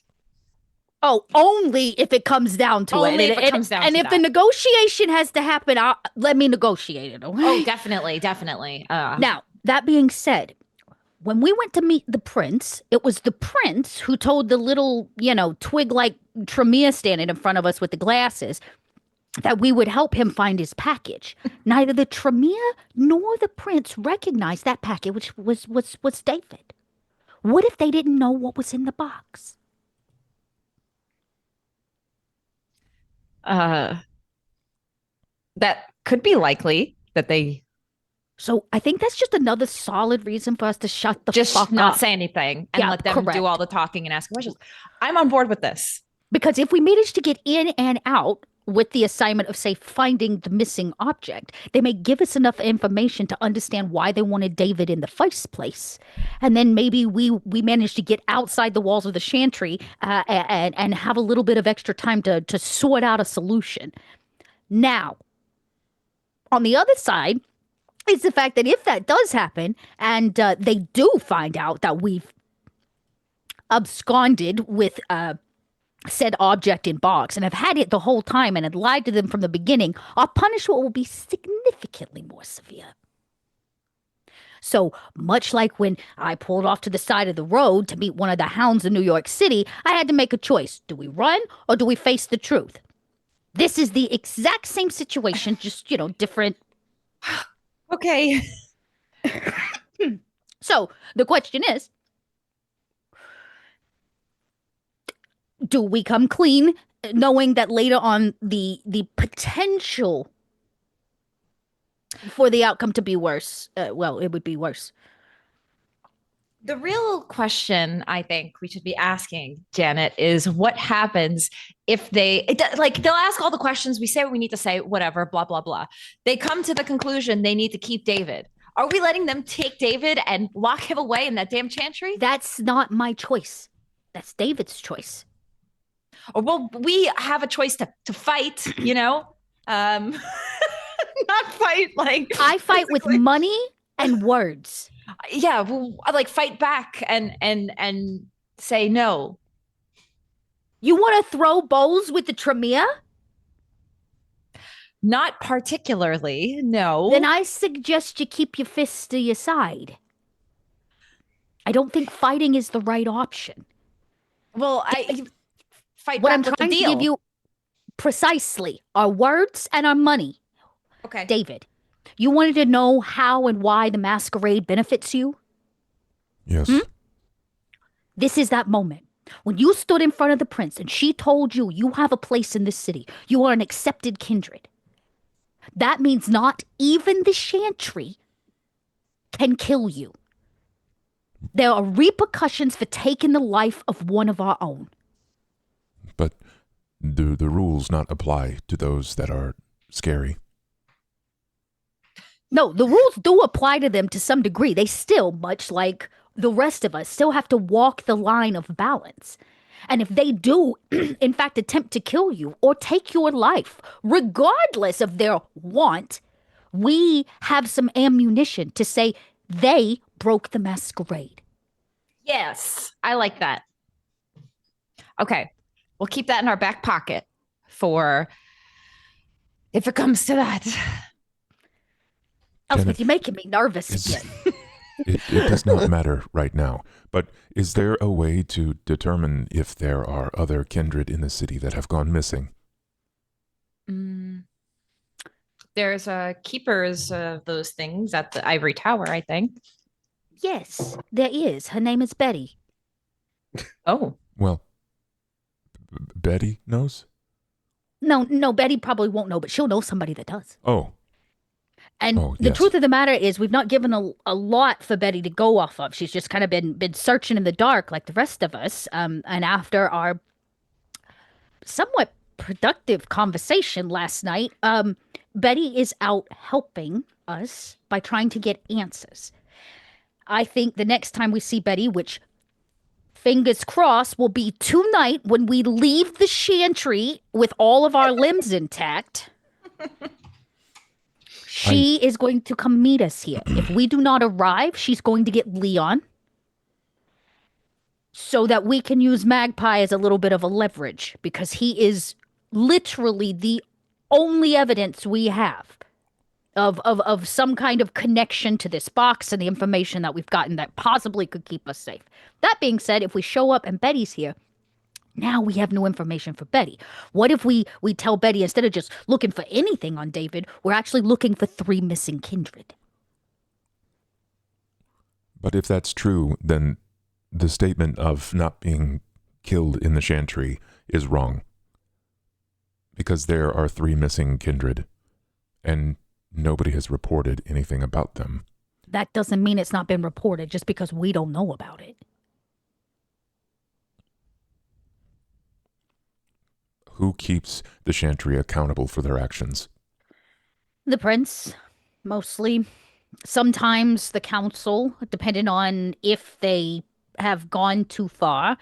But really, internally, the chantry keeps itself in check. They have to maintain enough of a guise and cover and follow the masquerade enough where we don't have to go busting down doors and asking about what they're doing in this super secret little hideout.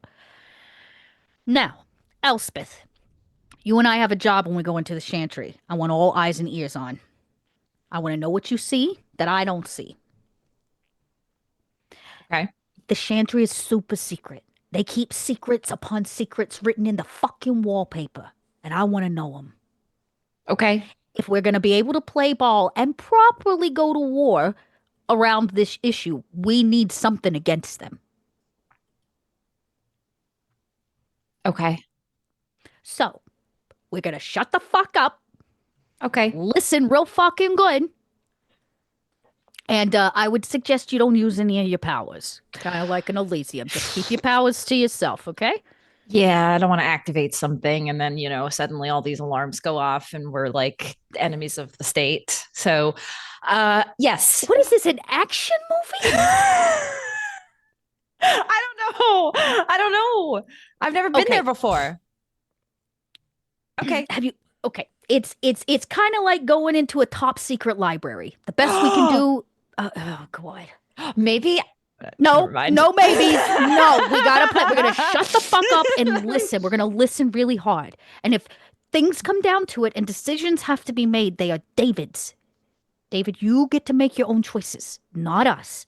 Maybe there's a cute acolyte in there that, we might meet. You're finally thinking with all that intelligence. That's right. I do like the scholarly type. Well, find yourself a cute one or not cute one. The fucks I give us small. And get your way in the door. That's fine. But we are going in with no ammunition except one small thing, which is that David, by the Prince of Boston, has been accepted as a kindred, and that gives him certain protections. Okay. And with an okay, you just like walk to the car. It's Load up in the time. car. David, what kind of music you want to listen to, honey? It's your turn on the radio. I don't know.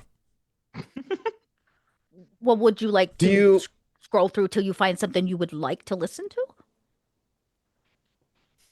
Sure. All right. Well, David's the DJ. Elspeth, sorry, you're out of shotgun. Sit in the back. David, you reach forward as the car pulls away and you start fiddling through the many radio stations. Bub, do you have anything in particular or that you think David would come across and enjoy, or do you leave that into my hands? I think given the nature of what he's experienced so far, he does not like what Leon listens to at all. Oh yeah, I don't expect It's just like bizarre noise, which I know all music is just noise, but that's bad noise. He likes, I would think because of his nature and the way that he thinks, he likes mathematically difficult music. Depeche Mode. Great. Anything that I imagine has Depeche unique, Mode is like unique time signatures, stuff that's a little difficult to kind of like really seed your way into, but once you find the rhythm and flow, it's a sure shot for him. Okay. Well, I'm not putting Tool on this. That is definitely. I was gonna say they are mathematically. They are, but that is most definitely what Leon plays. Tool is my favorite Tool band. is my favorite Are we band. Me too. bagging on I love right fucking now? Tool. Tool I is fucking my love favorite Tool. band. I've seen I'm them just live. saying. You don't want to listen to what Leon listens to? Yeah, Leon listens to to Pendulum. That he listens to Pendulum. Pendulum's also good. It's good. No hate, man. So are we basically You're driving. Heavy? I just let him flip through the Probably radio just until he flips finds through something and he like wants. he likely finds something Classical like music. I don't know, like Dizzy Gillespie. You know, something Okay. that's got maybe horns or like trumpet lines or anything like that. That doesn't even have Love to have that. lyrics. You've discovered ska. God. That's what you got. So the drive Need from some where you're at jazz. in Waltham to Salem is about an hour. You're going to take Route A1 north out past Revere Beach through Lynn. I miss New England very much. Into the historic district of Salem, where you're going to head specifically is the McIntyre Historic District. You're talking old brick buildings, old like street lamps still kind of in the road. You know, the whole gamut of like old school looking building. The particular building you're driving to, rather, because you're not being driven, is on Essex Street. It sits at the corner of Essex Street, and it's yep, it's an old late 1700s like federal style mansion.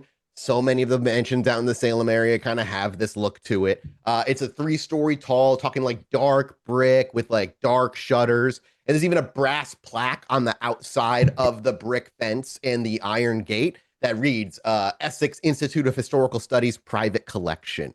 And as you're approaching the gate, there's a single lamp that illuminates the gate. And out front, the actual gate itself, you see somebody who does not move on approach. And as your headlights hit them, you see she's a woman in her maybe late 60s, sat with some rather plain clothing, pants, shoes, shirt, just motionlessly kind of waiting for you to arrive.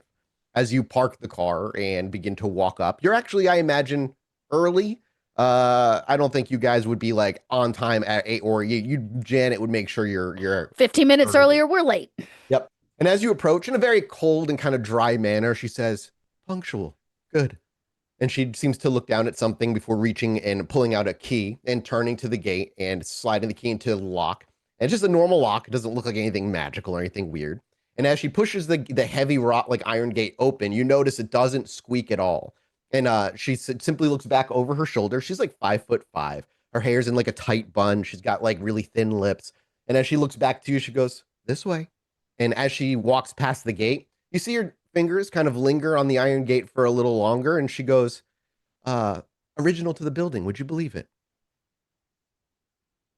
As you all walk in, almost like a point of, it's difficult to say pride, but like, yeah, there's definitely a point of like, it's something she very much enjoys pointing out. But she, as you walk through, she closes the gate behind you, locks it. Like I said, she says this way. How would David perceive that? Like, as someone who's into shape and architecture, like how do you think that would like linger with him? Or is it even maybe is it familiar to him at all? I would say no, this isn't familiar to you, actually. Okay. The architecture here is not familiar to you. However, you could still, I mean, as far as David goes, he very much just enjoys architecture, the art form. So seeing this, something that is from the late 1700s, she claims it's original to the building, kept so well, it's like looking into history through a looking glass. It's right there. So I imagine. Could I try to determine if she's telling the truth? Yeah, wits insight. Would I be able to use my art history for this? Yes, you would. Cool. All right, so wits, insight.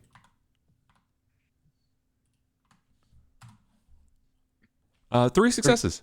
Yeah, and you could reroll 2 with the willpower if you choose. Your call. I think it's just like a curious glance to see if there's any accuracy to what she's saying. When you look down, like when you inspect the gate, as you walk by it, and take in how she says her words and how she composes herself. You don't see a hint of lying.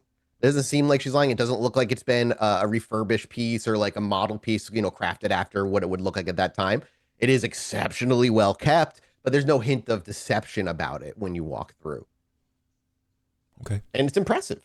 It's something I think, like I said, I think David would appreciate looking at it itself. I mean, I think David would want to probably come out here and make an investigation check on it to really inspect it. But just on glance, knowing what you know about art and how you feel about things and just how she speaks about it or what she says about it, I think, yeah, there's no hint of lying on her when she says that. Got it. Does David say anything or just to kind of take a note? It's just notes right now. So as you close the wrought iron gate behind you, walking toward, like I said, the 3-story brick building, you just have like a brick pathway that you're left, that you walk on. That's about 50 feet or so on from the door itself. On both sides of you, you have little flower gardens. You even have, as you get close, like old growth trees that kind of cast really deep shadows where maybe a security light or camera in any normal building would flicker on. But as you move forward, you would notice there is no motion detector. There's no floodlights that come on. The only lights that actually come out from this area as you approach the building are the windows and the single lamp over by the door of the building as you walk this path. The other thing I would say you would notice, yeah, I won't make you roll. I think you would it's exceptionally noticeable is that when you step through the gate and you step onto the path, you notice all sound dissipates, overwhelmingly quiet. No traffic noise, despite being in Salem early on. You don't hear insects. You don't hear fucking birds. The only thing you hear are your own footsteps on the brick, the little gentle wind that eventually kind of pushes through and like rustles the tree branches. And you can wits awareness this for me, actually, this last thing. It's small.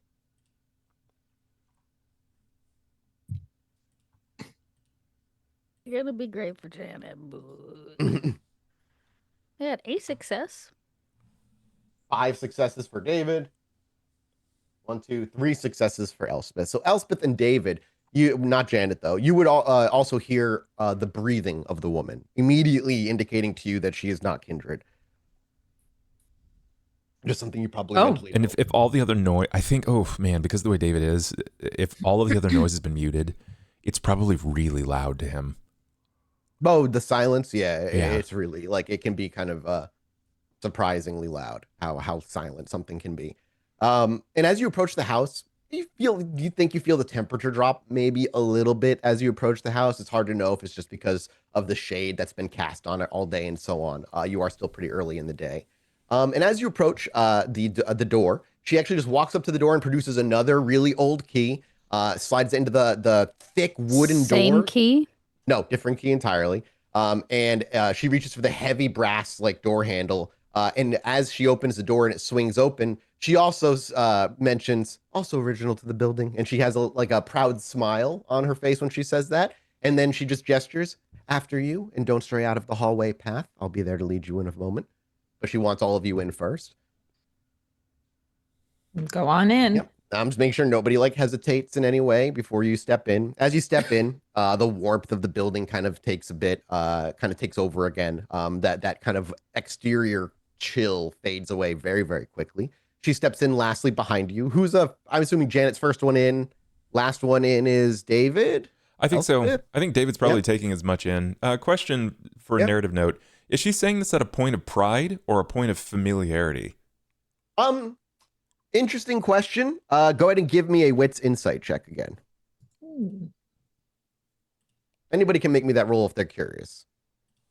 A wits insight? Yeah, if we're reading people, now that. If you're actively looking at her and trying to read her, unfortunate roll for David. I've got the willpower for it. 3. Yeah, you can re-roll 3. I 1, got 2, 3 successes for Dot and Elspeth. Are you gonna roll or not? I'm gonna roll as well. Okay, 2, 3, 4 and 4. Elspeth and Dot. Point of pride.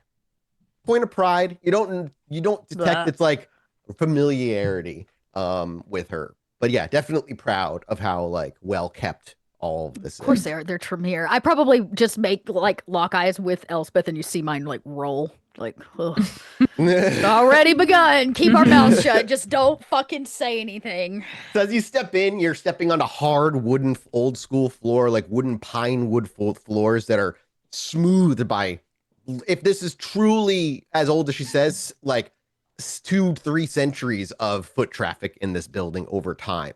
You're looking at your old school colonial homes of high 12-foot high ceilings. You even have what you might detect, David, as even the original plaster on the wall You see some water stains in one corner from maybe an old leak at some point in the past. And straight ahead, as you step in, is a grand staircase that leads directly up of dark wood that like with a carpet runner that goes up the stairs along with it. That's the word I was looking for. What are you laughing at there, bud? It's just, my brain is like, I can see like a TLC special as brought to you by the Camarilla. It's like This Old Home with David. Like, yes, exactly.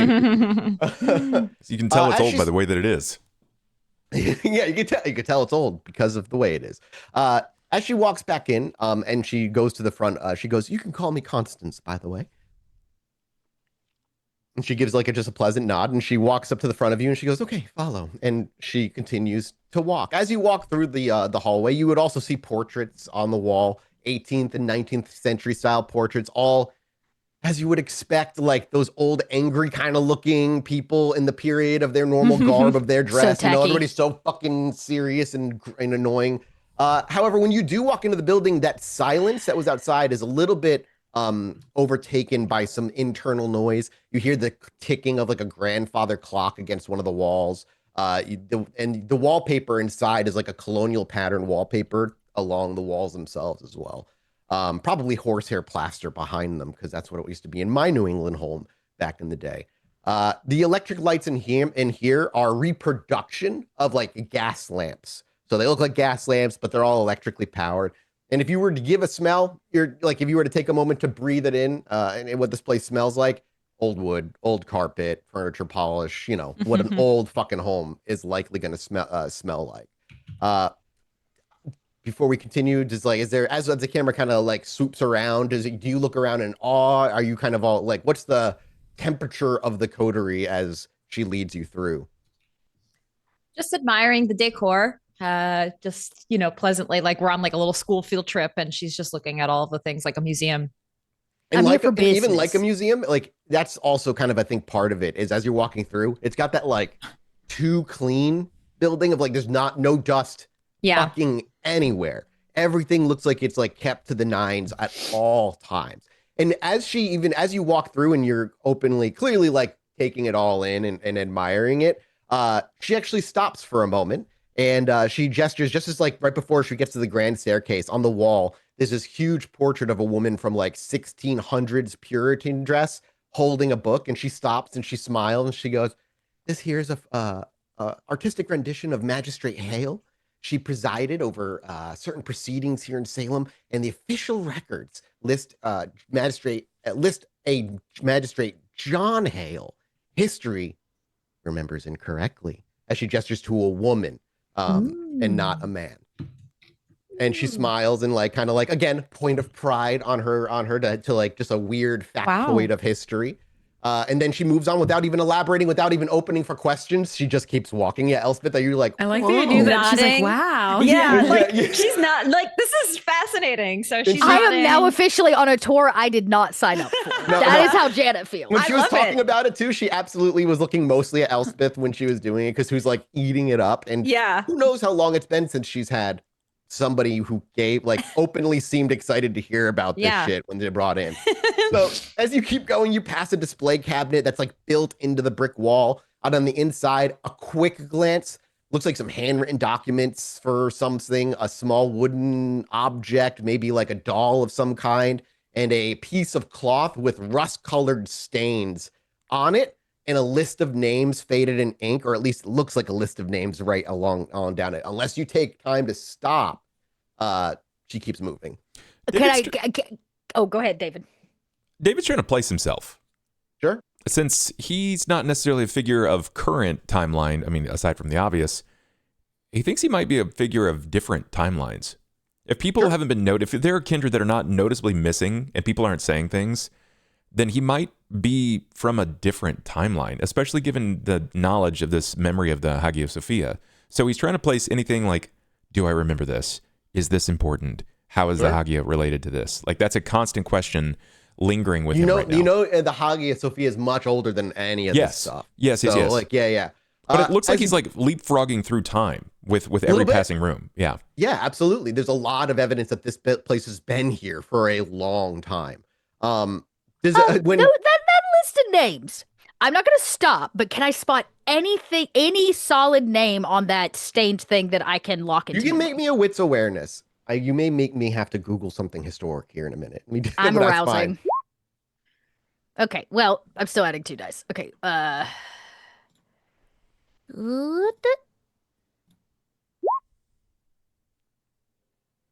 got 3. Even just one name from the list. I will give you.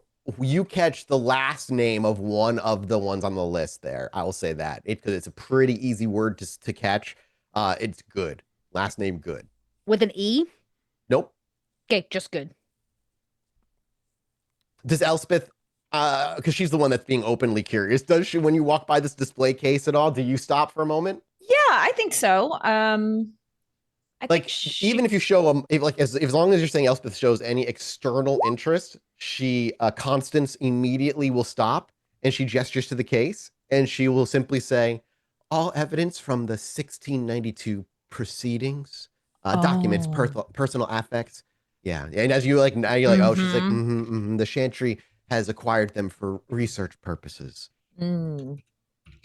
Yeah, taking notes. Just, and she's like, literally. much like before, she keeps marching past the staircase, actually. And just past the staircase at the end of the room is an archway. As you kind of reach this archway that leads into another interior hallway, the door frame here is actually like a little bit different from the rest, particularly to David would catch this. The door frame leading into this next piece is wood that's much younger than a lot of the wood you've seen passing through here. Something that's newer than the rest, not from the original structure. Right. Very clearly even to you. Likely placed here some point in the past century or so, as opposed to like 2 or 3 centuries ago. David would break in real fast. What are the proceedings?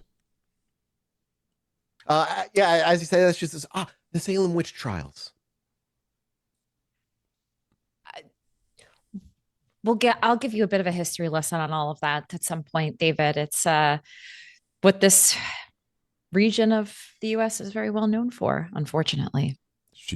But she seems to know very much about it. The Tremere have been here for a long time. And she gives a very pleasant smile.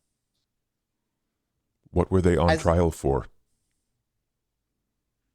She keeps walking and just like kind of lets that question go to the coterie as she's making her way over to the archway to lead you there. For being witches, honey. Allegedly. It was a whole, yeah. Consider it a female persecution. As you approach the archway, you would actually see symbols carved into the archway. Unless you are familiar with blood magic or thaumaturgy in any way, none of these would mean shit to you. And actually, Constance stops right outside the archway. She simply stops and turns to you in a very very direct manner. It just says, all visitors here are required to submit to a security measure and to standard protocol. So if you wouldn't mind, just stand still and present yourselves one at a time. I'm going to check the sigils. Sure. Just want to look at them, see if anything resonates. Please. Janet will go through security check first. So you walk up to Constance. Okay. You walk up to Constance and you see her reach into a little bag that she has like on her wrist. And she just TSA. So 3 successes. We'll get to that in a second. The TSA. I was like, wait, what'd you say? When she pulls out of her little bag, she pulls out what a little old wooden dowsing rod from inside of it. It's 2 feet long, Y-shaped, and Elspeth, you can give me a wits awareness check. No, an intelligence. You have a points in occult, right? I do, yes. Yeah, intelligence occult. Do you have any specialty? What's your specialties? Ghosts. Not gonna be helpful for here. Okay. That's fine. 3 successes. 3 successes. You would recognize the wood, the type of wood she's using. As she's kind of holding this thing out, you would recognize it as hawthorn wood with silver wire wrapped around the 2 ends, or the end, rather. Okay. She says, present yourselves and just hold still, please. And she doesn't, as Janet steps forward, you said Janet was the first one. Yep. She doesn't wave it dramatically, like in front of you or anything.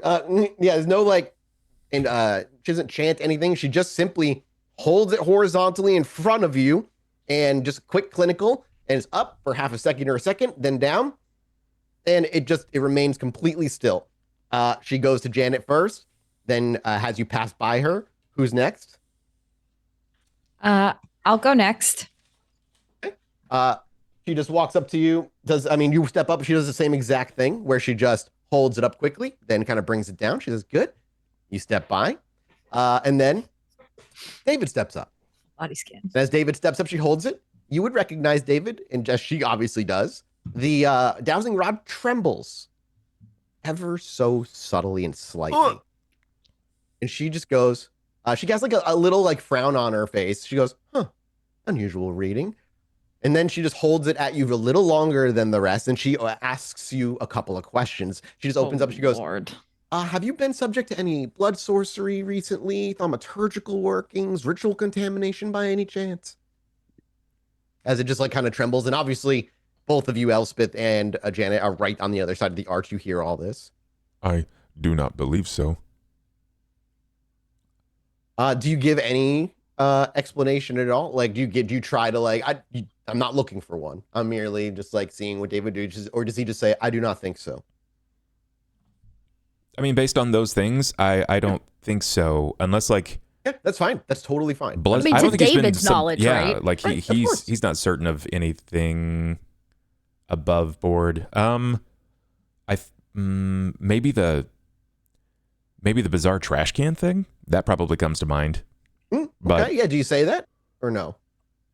When she asks if like, have you been subject to blood sorcery, thaumaturgical workings, ritual contamination?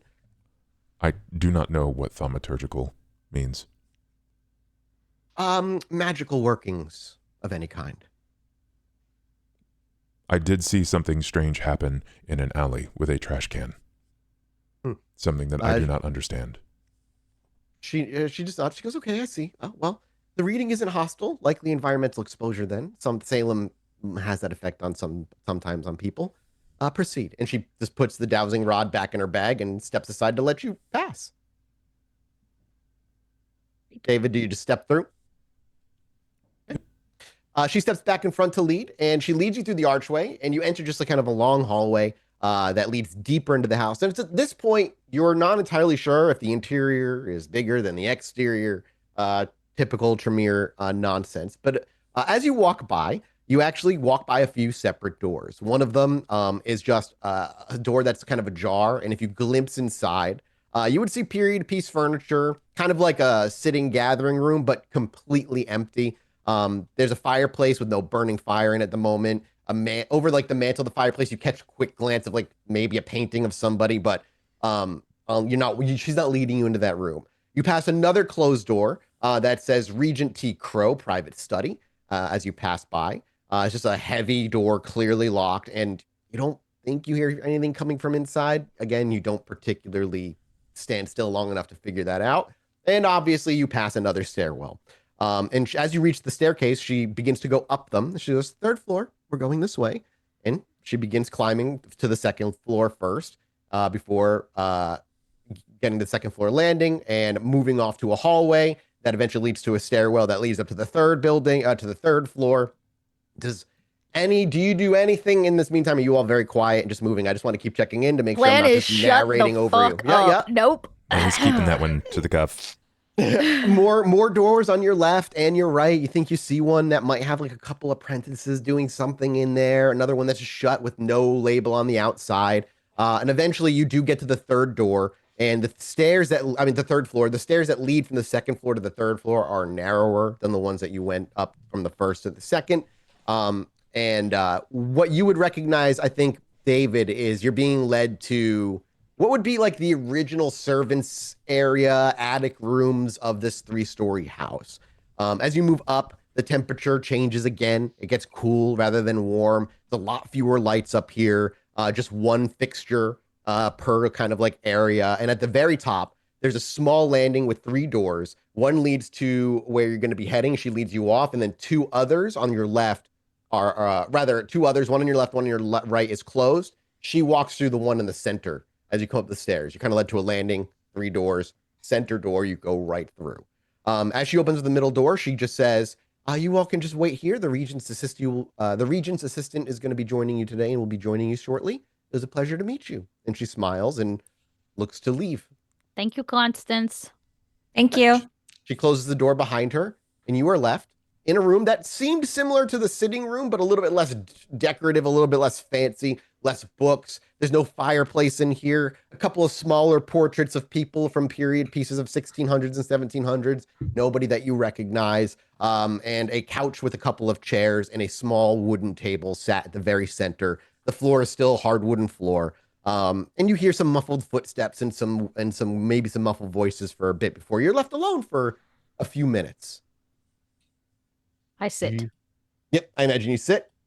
Round table. There's like their table in the center is kind of a round table. There are windows that lead outside that you can see out. You see the Salem rooftops because you're at the 3rd story of this building. So the windows that look out to Salem, most of them are, you're just looking at the rooftops across in a broad, dark sky with a partly cloudy evening tonight. Like I said, there's bookshelves here as well. There's a telescope in the corner if anybody gave a shit. But beyond that, it's pretty plain. So tacky. All of it. We don't know if they have like little hearing things. I think it's lovely, Janet. What, am I gonna lie to him about it? Really could use an update. Like maybe a interior designer? It's very historical. Oh, okay. Congratulations to them, I mean.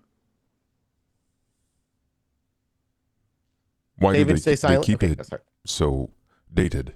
Why do they not try to update? Well, I couldn't tell you that. Seems like maybe just a a choice. It feels like they're trying to remember something. Sure, yeah, remember something. We're like trying to live glory days. And so you sit and wait. And as you sit down to wait, we hard cut. Instead of the muffled interior of an old 1700s building, we instead are on a slightly busier street in a familiar place in Salem, just a few buildings away from the Nightshade in Bloom. Tonight, early around 8:30, you're scheduled, Betty, to have an interview.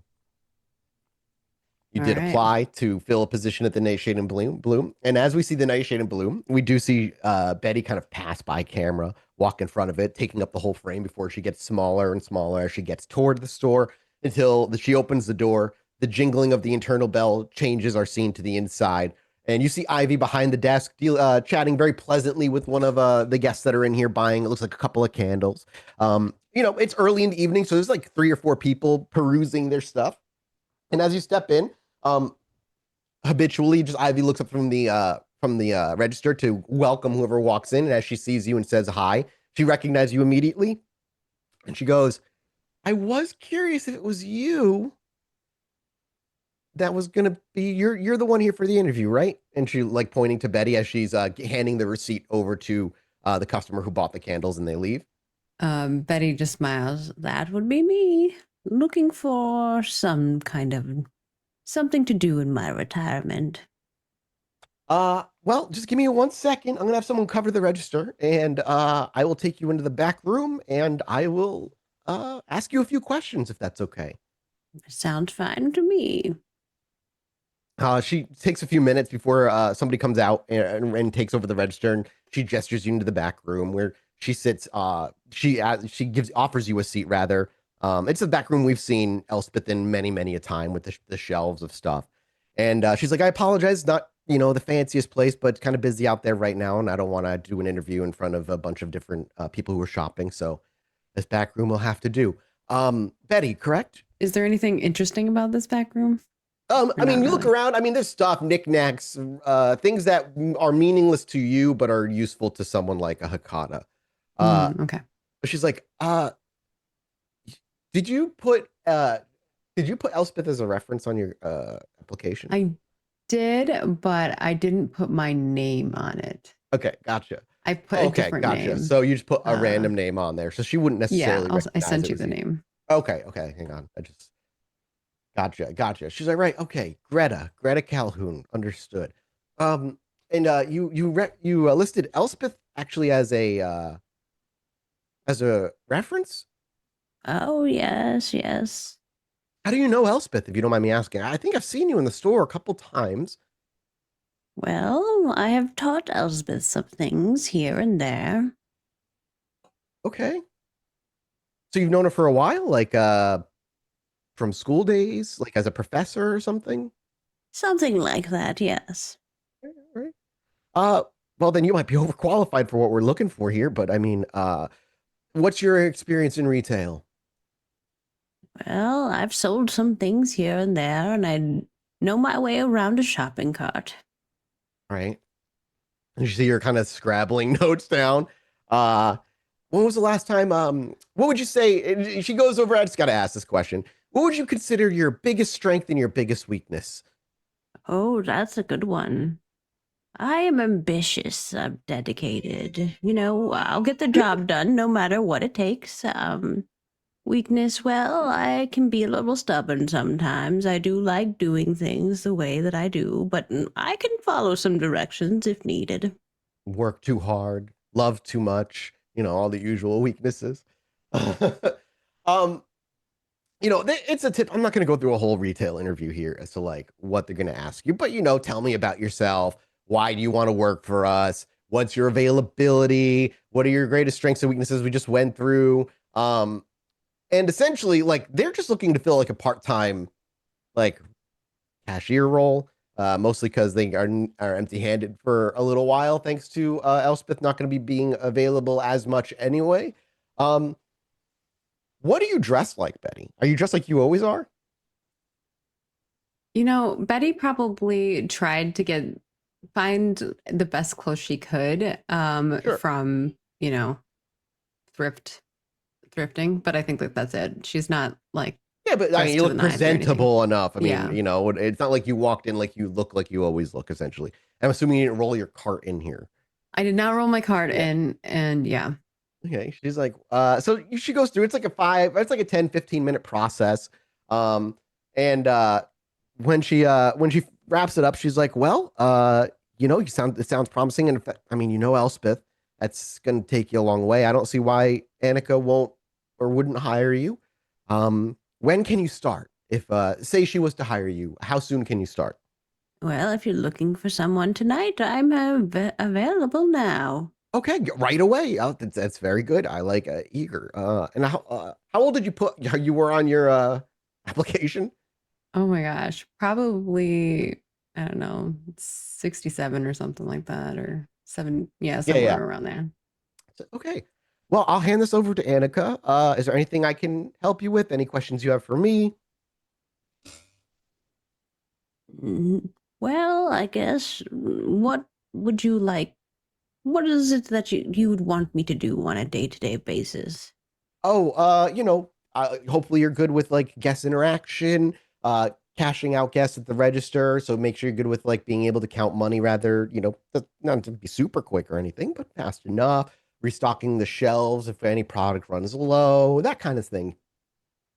Oh, all doable things that I can definitely help you with.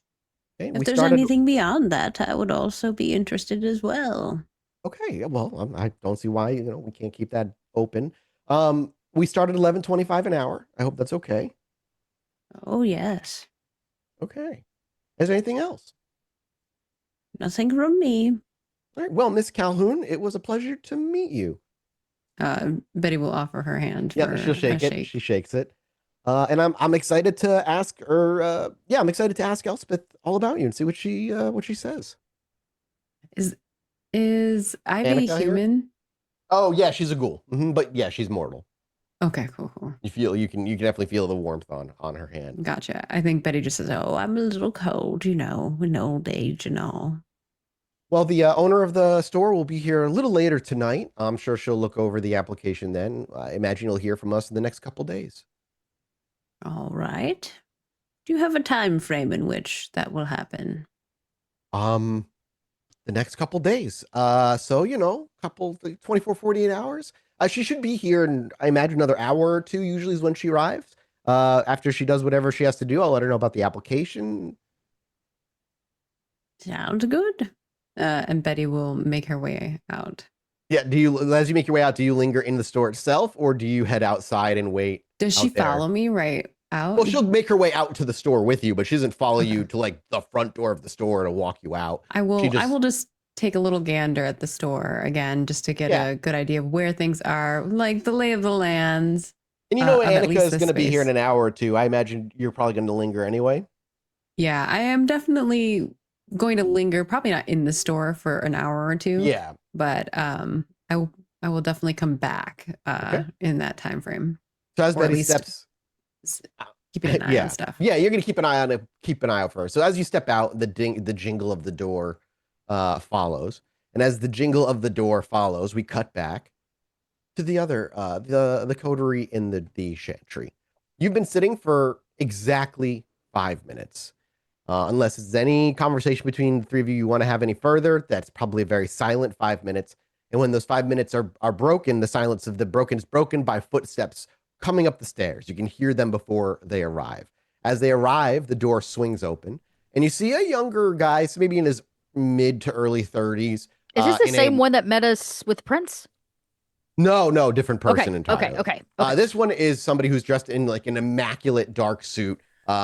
Much like many of them, kind of a burgundy crimson tie to go along with their clan branding, as it were. He has wire rim glasses along his eyes, and under one arm, he carries a leather portfolio. Not trying to hide it or anything, just kind of under him. And behind him, two others follow, a younger man and a younger woman. The younger man seems to be they both seem rather to be in their 20s. If you were to, you can give me a quick wits insight when they walk in. Everyone? Three of you if you want. Yeah, it's just a quick look at them and to read their facial expressions. 5. 3. Also 3. Okay. All of you would be able to tell. The young man that walks in looks openly nervous, not like shaking and like, oh God, I'm like gonna piss myself, but anxious, a little on edge. The woman has a very just kind of severe face to her, just very keeps her cool. As he walks in, and the other two, one closes the door, the last one in, Thomas, closes the door behind him. He, as they walk in, the one kind of walking in with that dark suit just nods to the three of you, says, "Good evening. Thank you for your punctuality. I was told you arrived rather early, and I appreciate that greatly. I am the assistant to the regent here at the Chantry. These are my assistants, Thomas, Vera. Not the same Vera.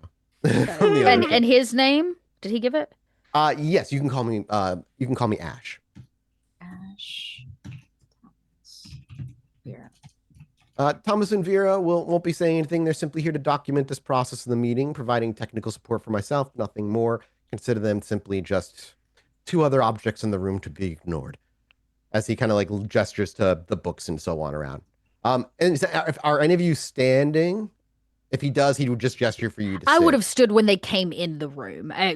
Proper greetings so, as you stand when somebody enters a room. Yeah, and so he would shake each one of your hands. He would probably just take, you don't know if he knows because he was told, but he'd probably say Miss Janetti when he's shaking your hand, Janet, Miss Vane, and you just gave the name David, was it, Bub? I'm trying to remember what name you gave it. Carver. Carver. So he'd call you Mr. Carver as he shakes each of your hand. He's like, "Please be seated."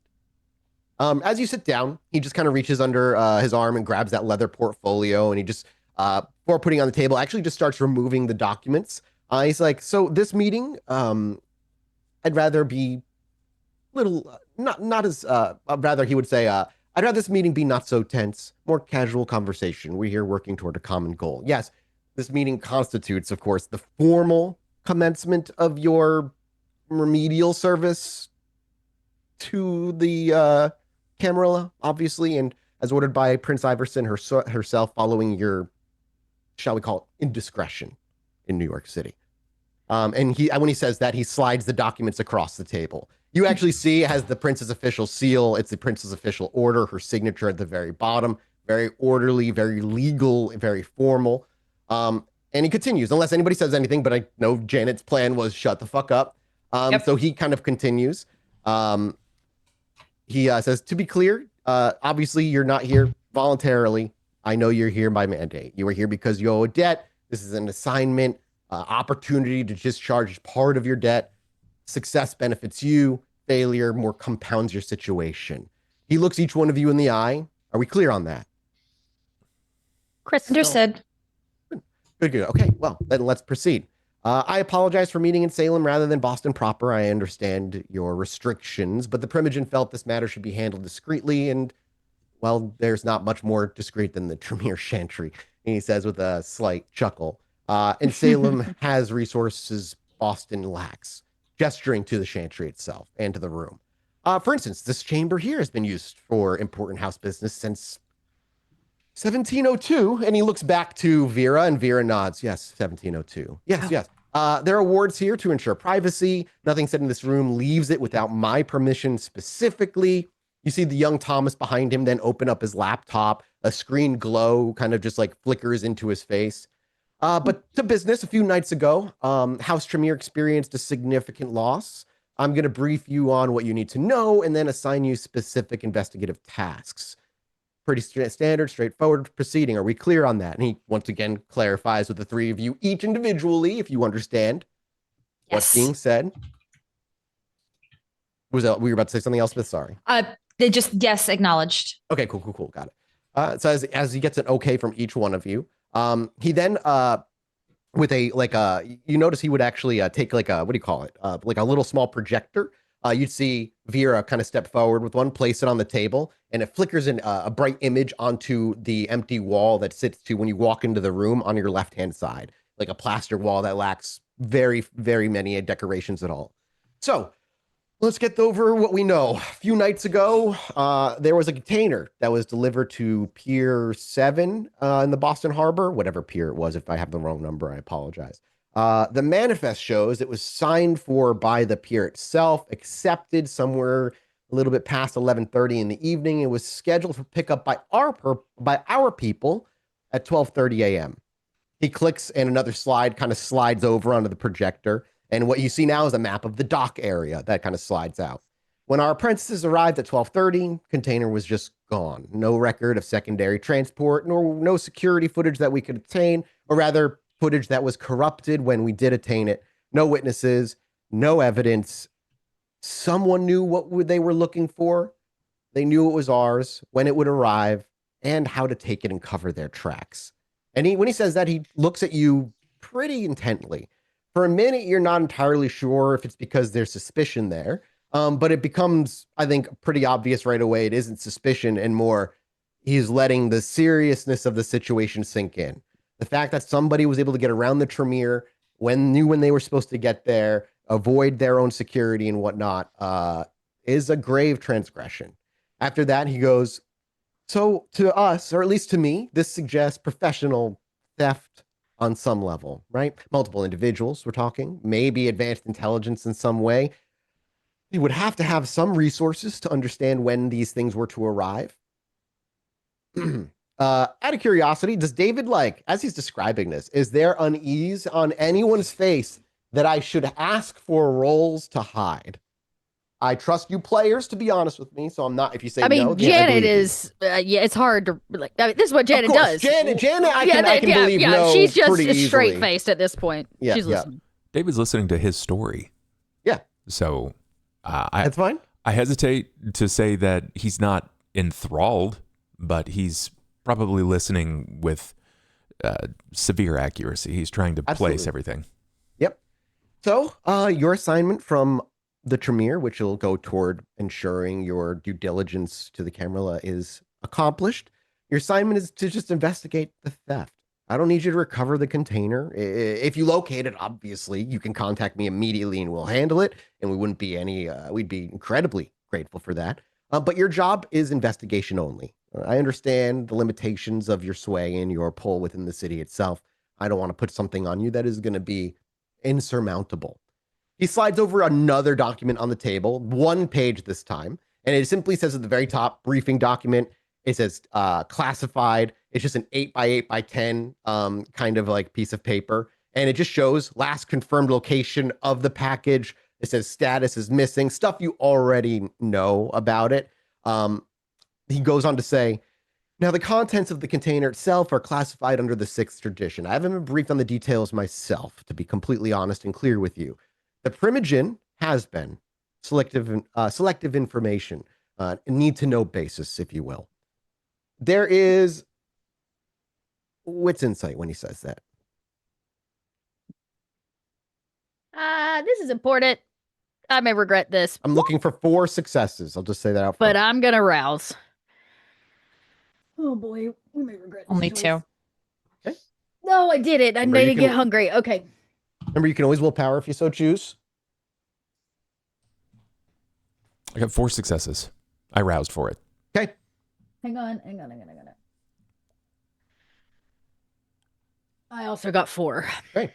The 2 of you, when he says that, talking about the primogen knows, but that's it, under the sixth tradition, selective information, you think you pick up slight annoyance when he says that he, like, it's need to know information and he doesn't know. Like, you can, there's a little bit of an annoyance there. I doubt you say anything, but he would finish that thought before saying is like, what I can tell you about it is it's important, it's incredibly dangerous, and we need it back. He lets those words sink, particularly the incredibly dangerous part, and looks each of you in the eye as, again, continues to do so. So I'm going to assign a 5 priority list for you. You'll work these simultaneously, not one more important than the other. Each of you has your strengths. So I'm going to try and distribute, or I'm going to allow you to distribute the responsibilities accordingly. You know yourselves better than I ever could.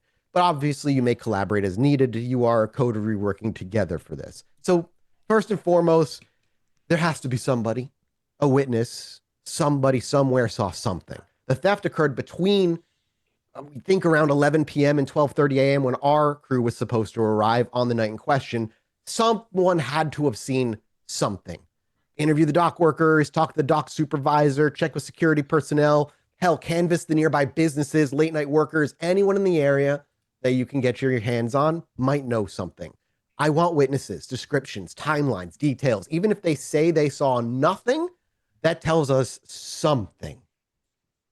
Missing pieces aren't always missing pieces, right?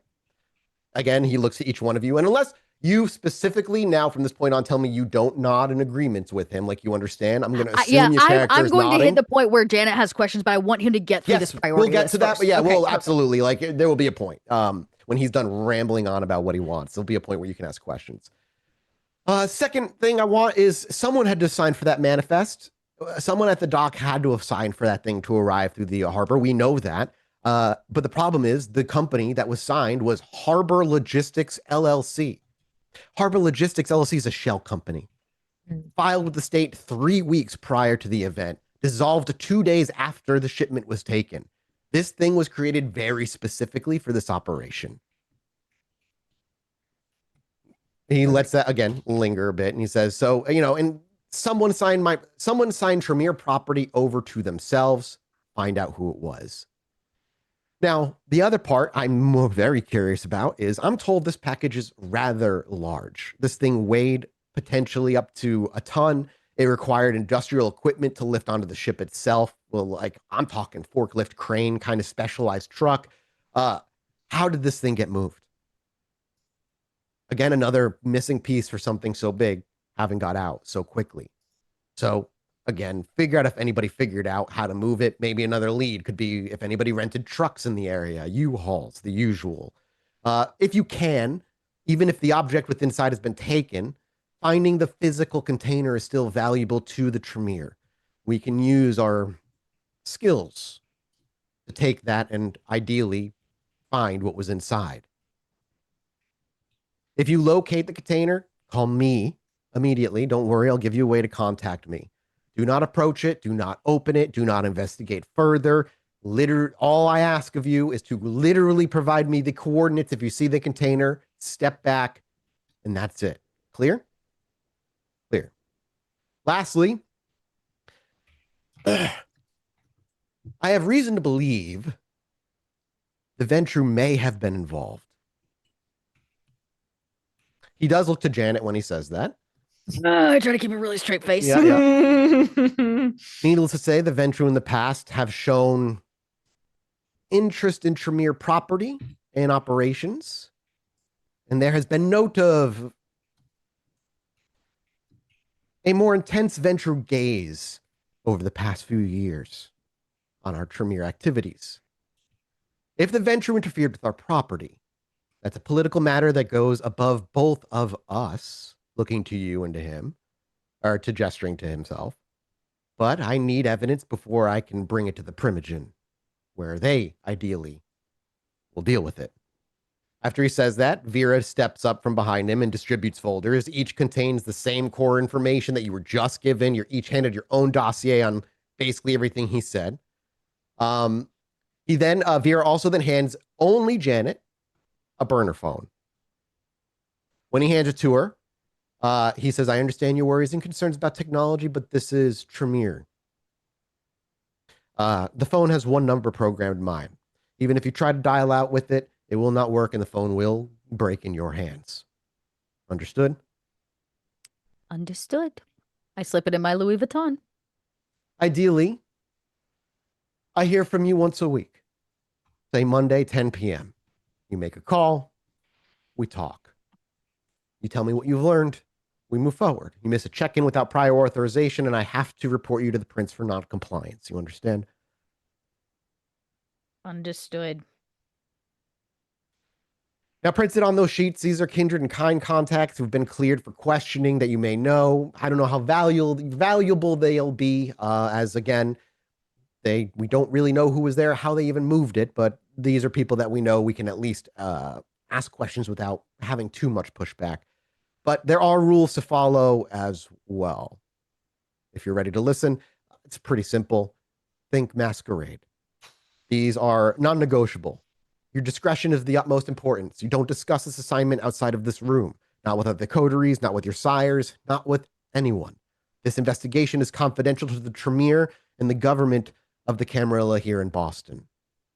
You also take no independent action. You do not take action without authorization. This is an investigation, not a hunt, not a blood hunt, not a murder. If you find something significant, you use that phone and call me. If you report everything to me, every lead, every witness, every dead end, I will determine for you what's relevant and we'll go from there. And lastly, like I said, and it bears repeating, if you find the container, do not touch it, do not fucking open it. He then kind of looks each one of you in the eye and just says, violation of these rules voids your arrangement with the Tremere Chantry and punishment will fall to the prince and the Primogen of the city. Last time, are we understood? Crystal clear. Yes. Excellent. Now, if you have questions, the floor is open to you. The serious business is done. And he closes up his folder and kind of like stops reading what he was reading. You have what The you need. Nosferatu own those docs. Have you spoken with them about the events of that night? He takes a moment. A few of them, but not many. This investigation falls to me, and your involvement in the investigation is rather new. So movements in investigating or questioning others haven't been big as of yet. Is there a reason you blame the Ventru and not one of your own? Without providing the details that you are not privy to. As I said, Ventru have been rather focused on the Tremere the past few years. Simply suspicion from past actions. Nothing specific, as I said earlier. Which is why I bring context of if we are to move and if it is the Ventru, there will need to be evidence. Simply, if you were to come across evidence, it would go a long way to showing that your clan may have been transgressing, which I understand may be a point of loyalty for you. Hopefully the Ventru aren't involved. What special resources are available to us to track this information? Arrangements could be made for reimbursement and access to a small slush fund of some kind. But again, the Tremere rituals and the Tremere talents are reserved for us and us alone. I'm a Ventru. Money will do just fine. He nods. I figured as much. My questions are, how long is this assignment? Like, do we have like a time frame? And what if we don't find this package? Like, we're obviously going to do everything we can and get as much info and source and everything as we can. But if there's a world where like we can't find it, what happens then? So it's a two-part question. Sure. When you ask that, he says, "Well, the ideal situation is we find something. I am not, or was not given a time frame by my sire, or rather, he would say, I haven't been given a time frame by the regent of the Chantry. I'd say after about 2 weeks, we revisit. If after 2 weeks you have not, or any interview with the dock workers, surrounding businesses, civilians, and so on, has produced nothing, then we move to another, shall we call it, phase. But I have faith the three of you are able to produce some sort of evidence. Listen, things don't vanish out of thin air. Considering the fact that with all of your infinite resources as the Tremere, you've not been able to learn anything, what makes you think that we will? The investigation has only just seriously started the past few weeks, and we have been given an invaluable resource with a tool of street kindred who can access and interview others when we here at the Tremere Chantry are much too busy to do so. Use all the tools at your disposal like any venture would do, yeah? Zero question. David, do you have any questions? You said that you have reason to believe that the Ventru may be involved. Which ones? Well, with evidence, hopefully we can find out. If it's the Ventru Primogen, then it's something, as I said, political. If it's a rogue Ventru operating on their own ambitions, then they'll be dealt with differently. It will depend on why and whom. But if you suspect that Ventru are involved, you must have your reasons. As I said, the Ventru the past few years have been meddling with the Tremere. It's a simple, logical next assumption. I'm not asking you to find or provide evidence that would imply the Ventru are a criminal. I'm saying if you find evidence that the Ventru have performed this crime, it wouldn't be surprising. But you did. You said, if the Ventru are involved, we must provide you proof. That Correct. is exactly what you said. If they are involved, if you find evidence that they are involved, then yes, we would desire that evidence to bring to the prince, to bring to the Primogen. But I'm not saying there is evidence that they're involved. They just may be involved thanks to the past actions that the Ventru clan has taken against the Tremere in the past, say, decade or so. My question is, which Ventru have been acting against the Chantry? If you're looking for names, that is something that is only privy to those who are embroiled in the conflicts. Why do you need the past transgressions? Could be any number of Ventru who have attempted to steal any number of artifact. Are you aware of the current issue of black market trading of Tremere secrets? The Ventru are heavily involved with moving those around across the country. So yes, No. there is reason to assume. No, Names. Ash, I am new to Salem. I have only recently become acquainted. Beautiful city. Welcome. Names would help us target in on our investigation. Well, the hope is you don't have to deal with any Ventru directly. Start with the civilians. Let's hope that it was somebody that was not. I'll reach out and speak to the region of the Chantry to see if he'll provide a list of okayed names of Ventru that you could approach. And say our investigation leads us outside the city. We are currently locked in for the next, 5.5 months. If your investigation is to lead outside the city, contact me. I'll make sure it's passed along and either get you approval to do so or send my own men.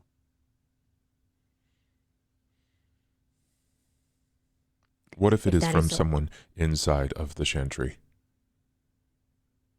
As in another Tremere stole the object for themselves? Yes.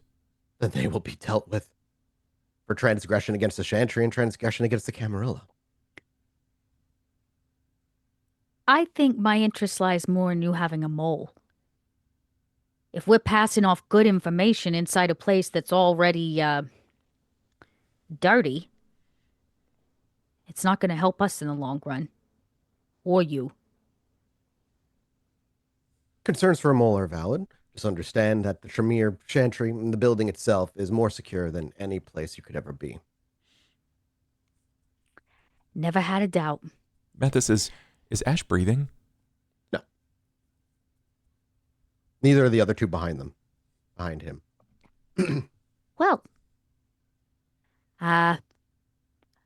if there are no more questions from our group, we've got a very large investigation to begin Indeed. looking into. We should leave.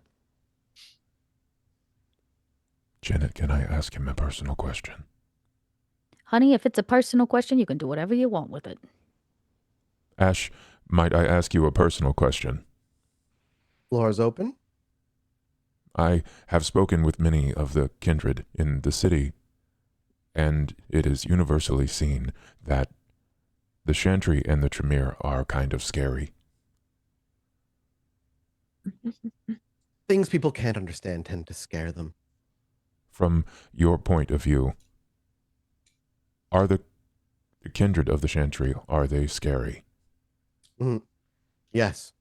I'd say the Tremere can be quite scary. And what makes them that way? I think that answer would be different to any kindred you ask, but if you were to ask me, I think what makes us scary is that we possess something no other kindred could possibly wish to possess. Remnants of magic operated through our blood. So then magic is real. Oh, yes, magic is quite real.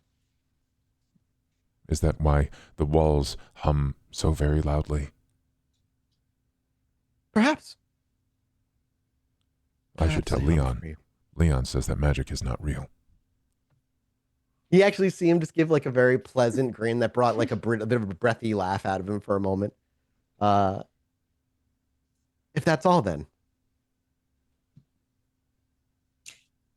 Shall we see ourselves out? Oh no! He turns to Thomas as Thomas opens the door, and Constance is sitting waiting on the other side of the door, standing there. You'll follow me. It's been good doing business with you. As you walk down the halls, down the stairs, and out the door, you pass at very similar doors. But there's no lingering this time. No, she doesn't appreciate any of the paintings, any of the displays, any of the doors. She just escorts you very briskly out the front door, across the 50 feet where the brick walkway is, through the wrought iron gate that doesn't squeak when she opens it, steps out with you, and shuts the gate behind her while saying goodbye and standing in front of the gate waiting for you all to leave. Ain't nothing stopping me from getting in the car. No, yeah, I imagine. Damn burner phone he handed me. We're gonna find a special box for that. Absolutely. When you get into the car, where do you drive off to? Home. Okay. Milkshakes. We will Actually, cut to- lies. we- Milkshakes. we will cut to Betty in a moment. But as you drive away and pull away, is there immediate conversation that happens? If it starts, Janet puts up a hand and shows him the Burnham phone and gives him the shut the fuck up until we are not near this phone. I would Gotcha. Yeah, agree. yeah. I would agree. Were we still talking about going to see Annika? I know that David had mentioned that. You said Well, if there that's was what a way to Betty's do been it. doing.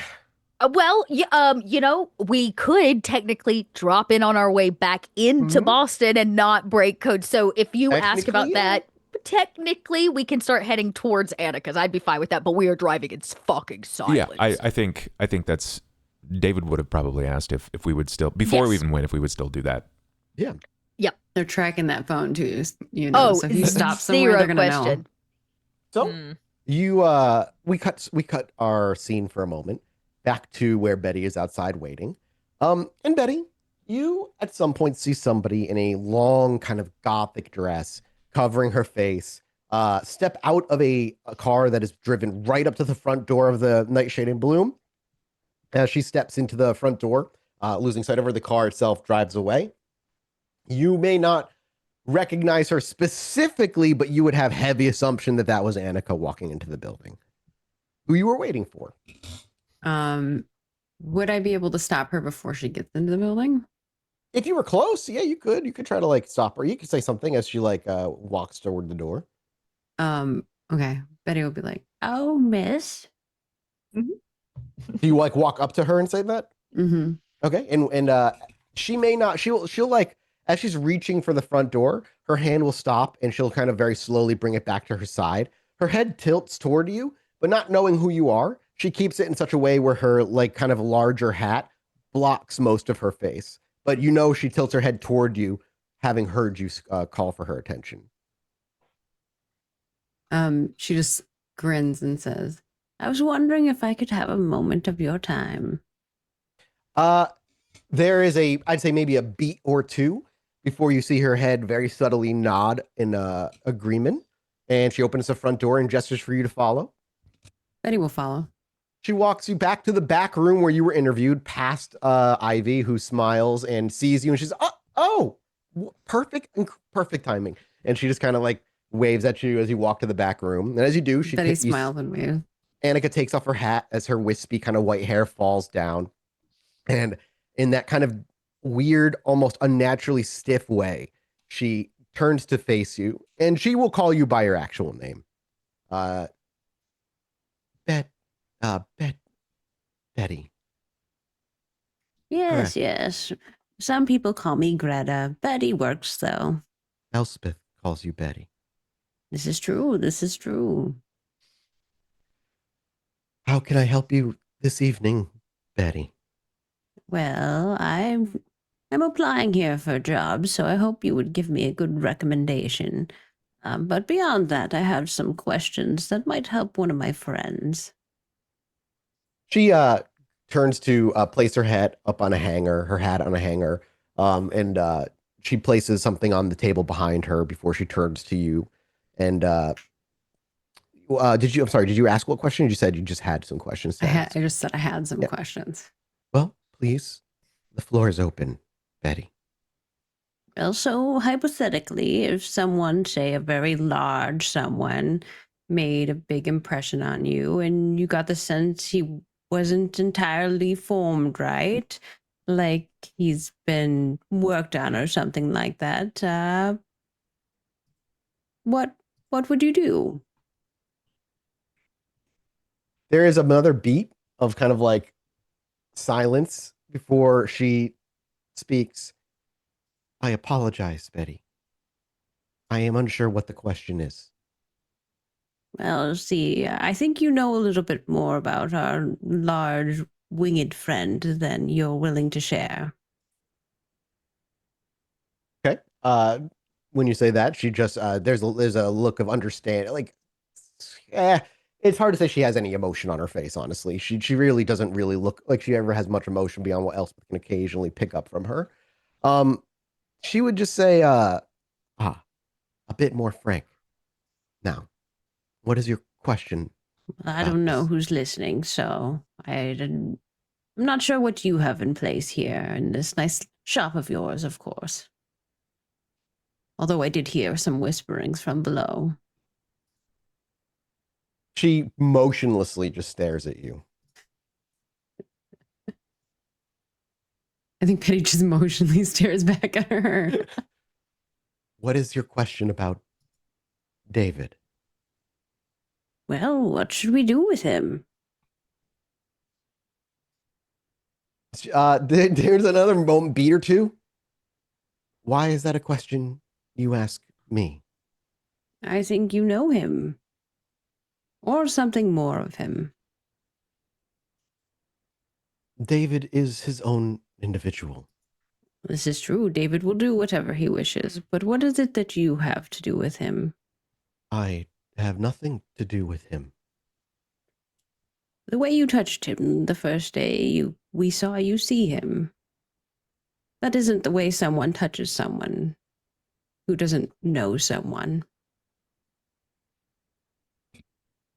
Again, there's not really any emotion that displays across her face.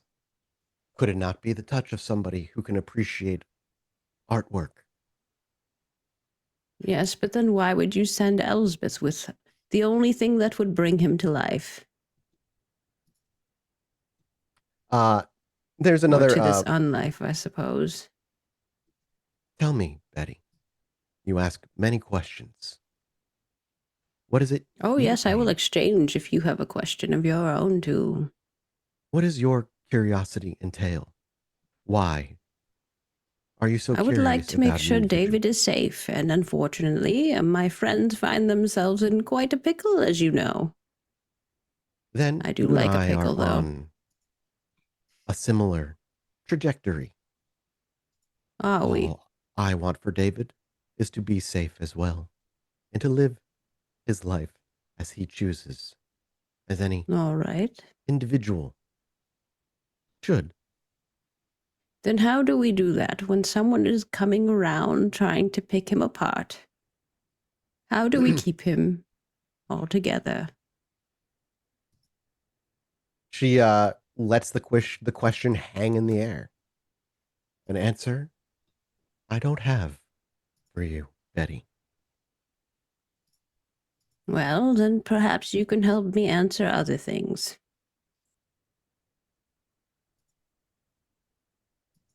She lets it sit. Like you're there. There's gonna be more for you to ask. Okay. If Betty gets that vibe, she goes, well, a woman of words, I see. Well, I would like to know why you sent Elsbeth there. You wanted her to retrieve him. For what purpose?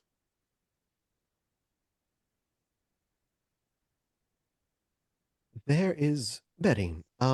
She would say actually, do you believe stolen property should stay with the one that stole it? Oh, well, depends, I suppose. I've definitely stolen some property here and there, but if it's neglected, is it really stolen? Do you believe an individual is property? Oh, no. I mean, that is why we have let David do as David does, but, well, that's not how other people seem to think of him. And that is You my see. concern.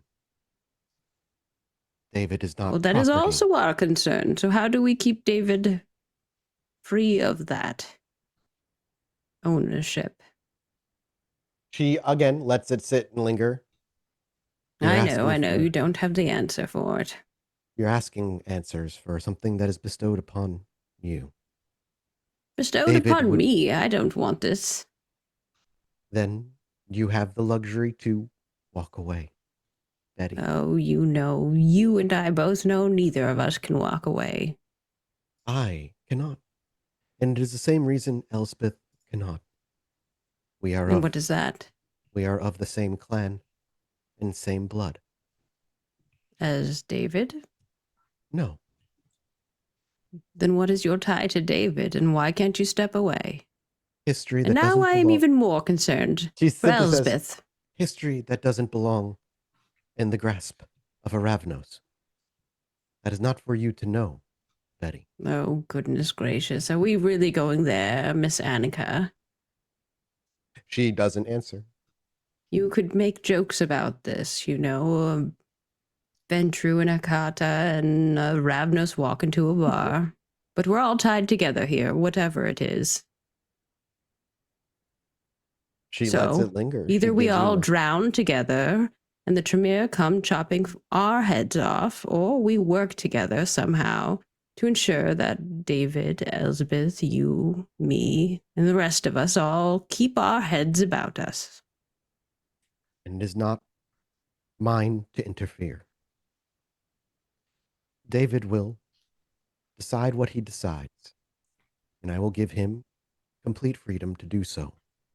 Much like I told Elspeth, the concern, and only concern, I have is the Tremere, for they will almost certainly remove his life, individuality, and freedoms from him should they get their hands on him.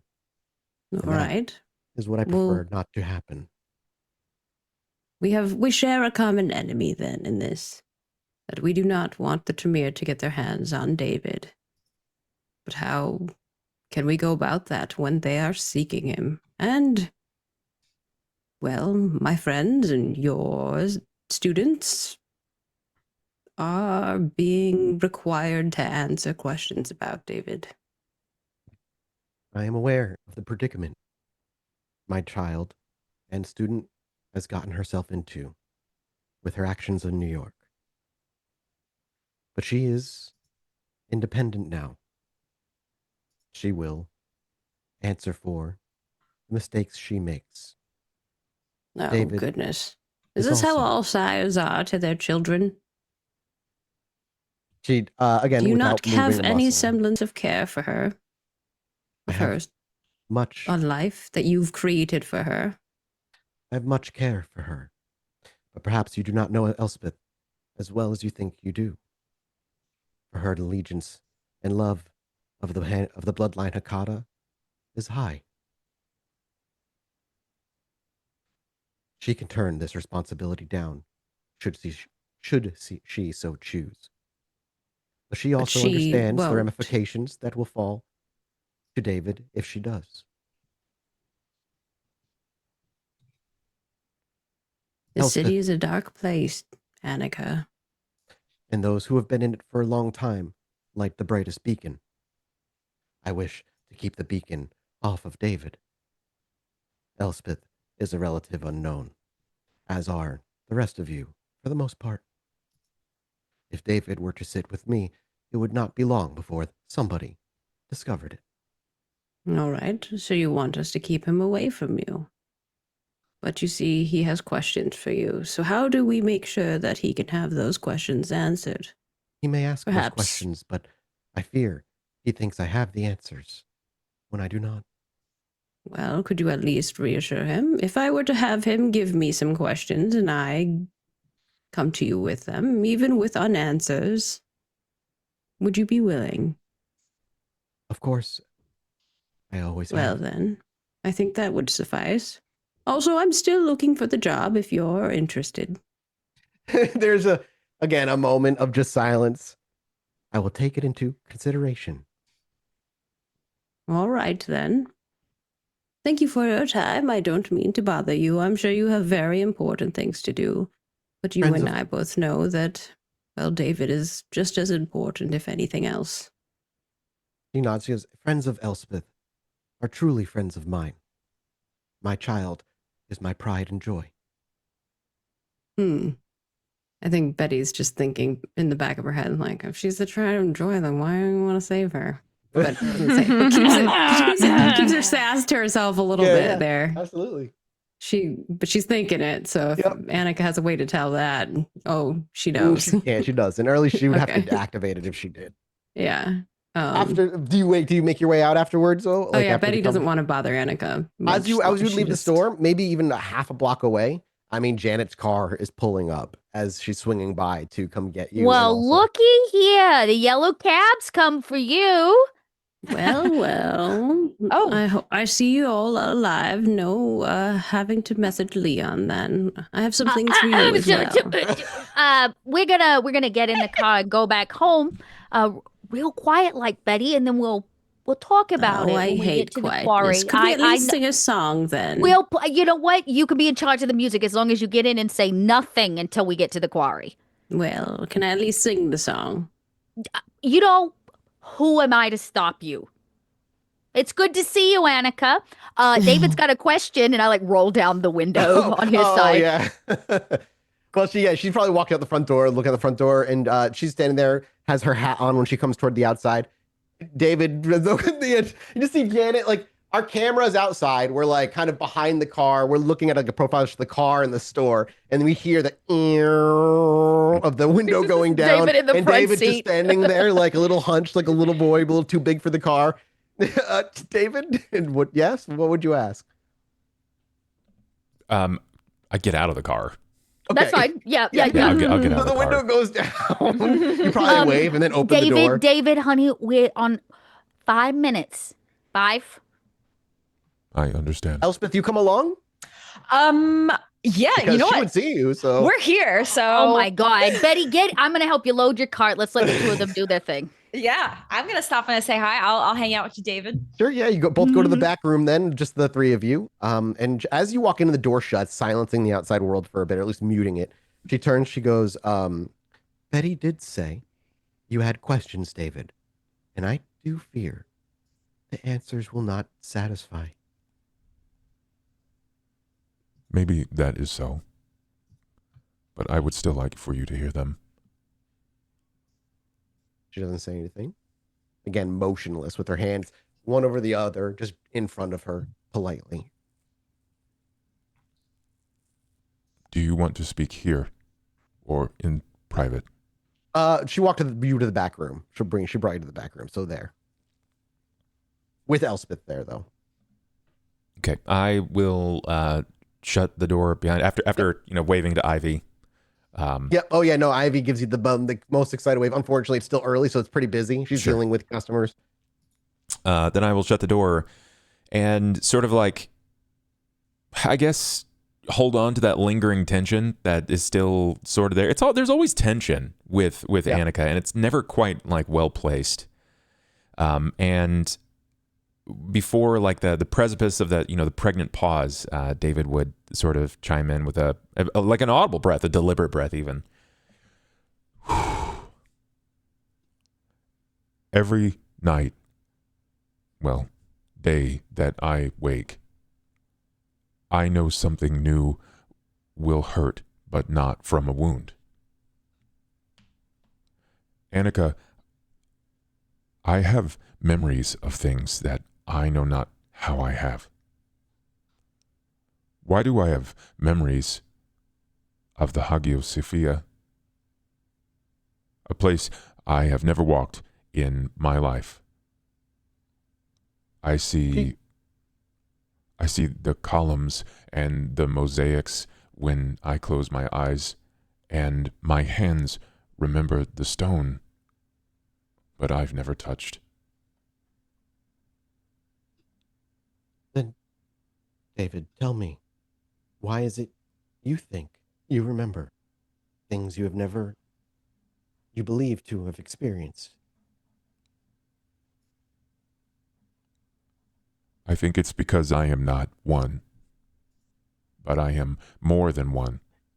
And Leon took me to his sire. And she was kind, but she was not complete. She felt like me.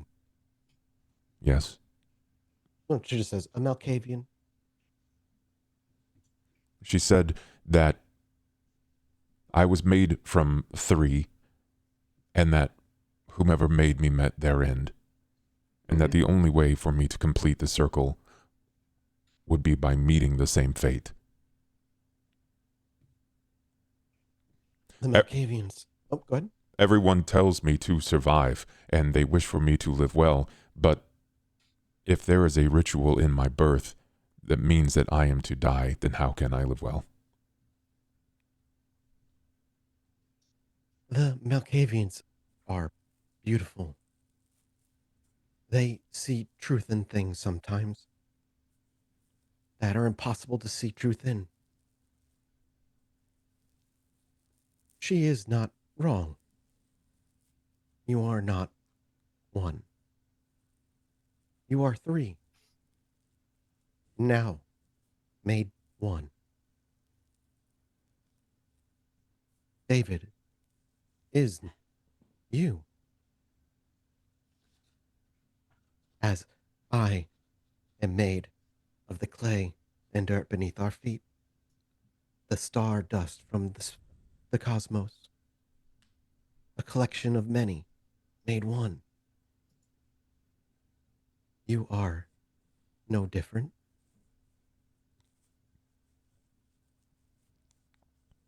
Just a unique compilation. Many of them very old. What happened to them? You walk.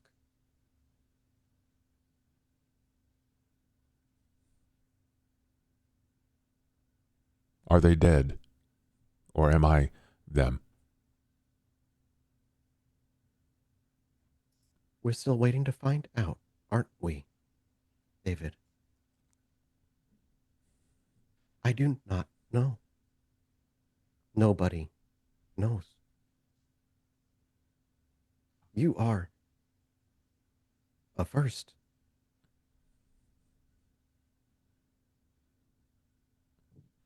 Then one that was in me, or that I was. They walked inside of the Hagia Sophia.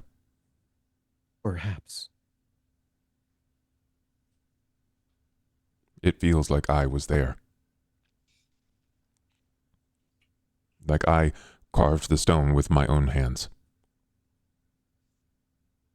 She doesn't nod or anything. She doesn't really move at all. Perhaps they did. Perhaps they merely touched it. I can't know. I do not know.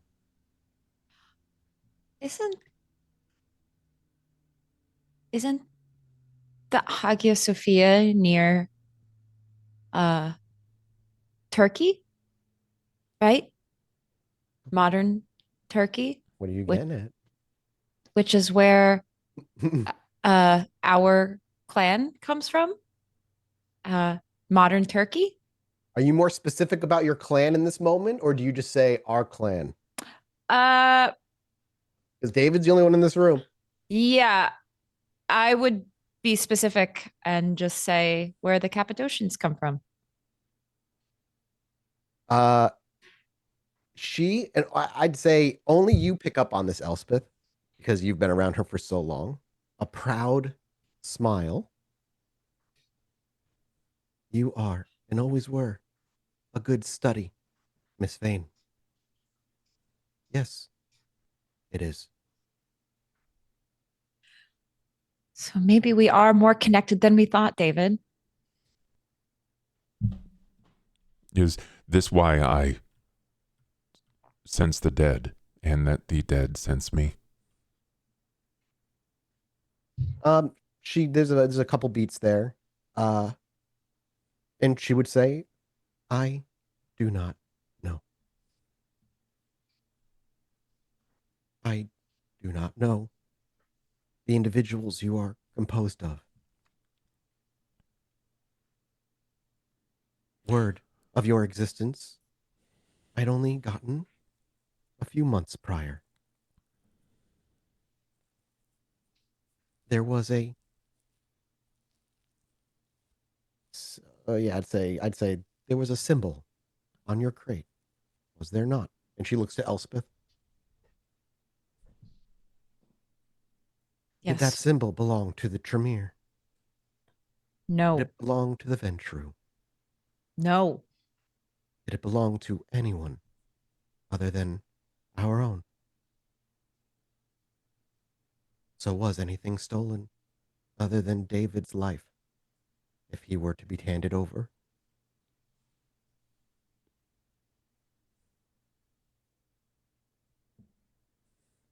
Hmm. I merely wish for now for David to live, for him to discover who he is outside the influence of the Tremere, of the Ventru, of those who would make you a tool or a weapon. I cannot discover who I am because every time I make a connection, those connections die in red and quiet ways. Her head would very slightly tilt down. Then you are already familiar with the life of any kindred. Loss is inevitable when you live forever. Annika, how can I live well when the Tremere call me a package? Others call me property, and the prince only sees me when it is convenient. And You do. but you make something inside me ache, like a memory of sunlight through stained glass. She again, the silence lingers for a moment. David, tell me, what do you mean when you say you wish to live well? I wish to have my own purpose and fulfill the few desires that I have without a leash. A life Even if without that a means leash. that I am alone. To live life without a leash is something everyone strives for, both kind and kindred. For some, it is the life you make while still wearing the leash that matters. I cannot So tell. long as you do not live life as a package, as an object, then maybe that is a good life. Can you tell me something, Annika? I can try. I see the way that your eyes peer over me, and I cannot understand if it is from the eyes of a provider or through the eyes of romance. Oh, David. I am flattered, Cute. but it is the former, if any. I look upon something that is a piece of our bloodline's history in a time where what you were created for is not needed. Then why was I made? My understanding is simple. An experiment of force. Perhaps a weapon. Perhaps a personal companion or bodyguard. I am unsure. I was not there.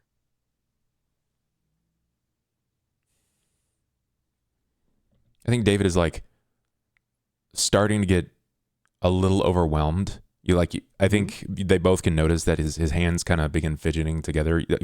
It's not even that you see it as much as you begin to hear the sound of like stone sort of grating on stone. I feel a dire urge to protect the few around me.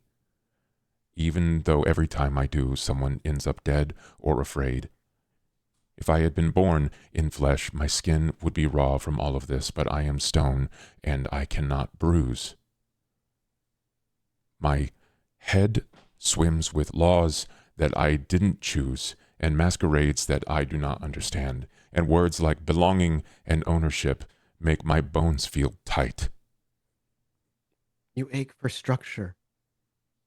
You ache for a system to put you in your place and tell you what to do when the harsh reality is. Existence is chaos. Born now, born 100 years ago, it matters not. You would exist in a world that is meaningless and careless about your needs and desires, David. And you exist in one now against your own will. For that, I can only apologize on behalf of your creators, whomever they were. But you exist now one way or another. It is up to you what you do now. If you choose to walk into the sun and return to non-existence, that is your choice.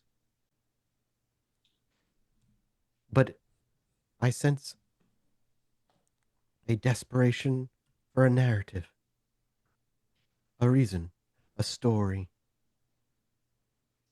to protect, or what have you. But you are the author, David. Not Elspeth, not I, not Janet or the Camarilla. Though they will react to your decisions, the decisions are still yours. I'm afraid that I am the story, not the author. I am the story that got away from the author. And now my author is deceased. Then that is something you will have to spend time discovering about yourself, David. I am not your author, nor the reader of your story. Why can I be so strong and so resilient, yet the only thing that hurts me is sunlight and Leon's music and Betty's fast speaking? Because you are a kindred.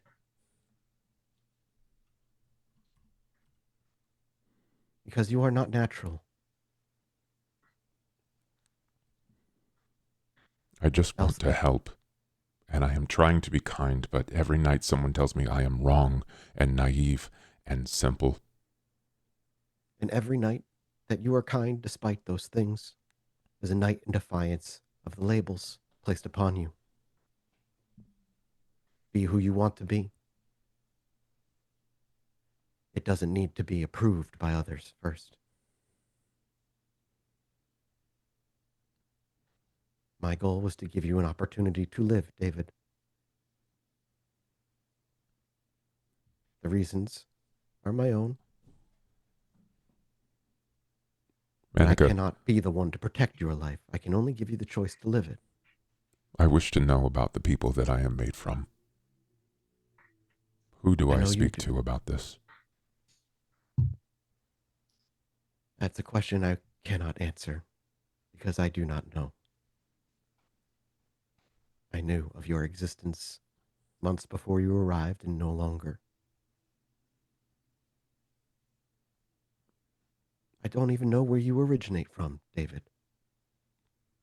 Do you know what blood runs through me? Whatever blood ran through you has become its own now. None of your, and no, she wouldn't because she stays still. She would just say, none of your capabilities are inherent to any known bloodlines.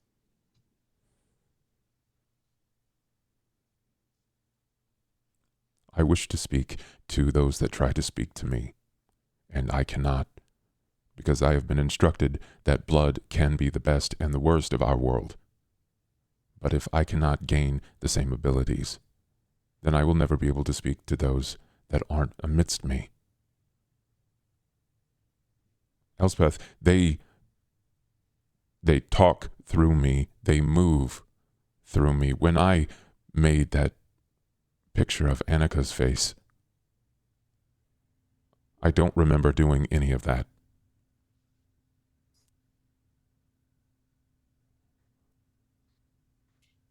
Someone made me do that.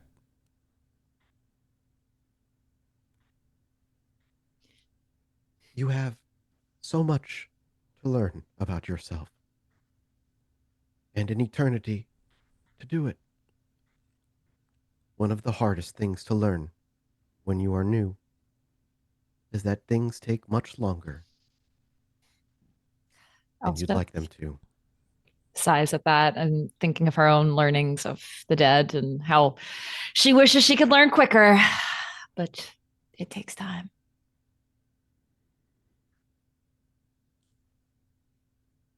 I wished to meet my maker or my mother. I understand that desire.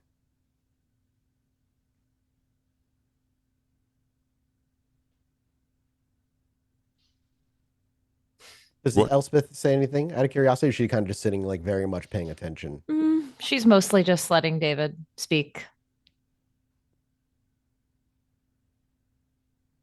We went into the Chantry tonight. We had And to go. And you stand here before me, so things must have gone well. I listened to Janet. She told me that I should shut the fuck up, and I did. Janet is an intelligent, if often business-driven woman.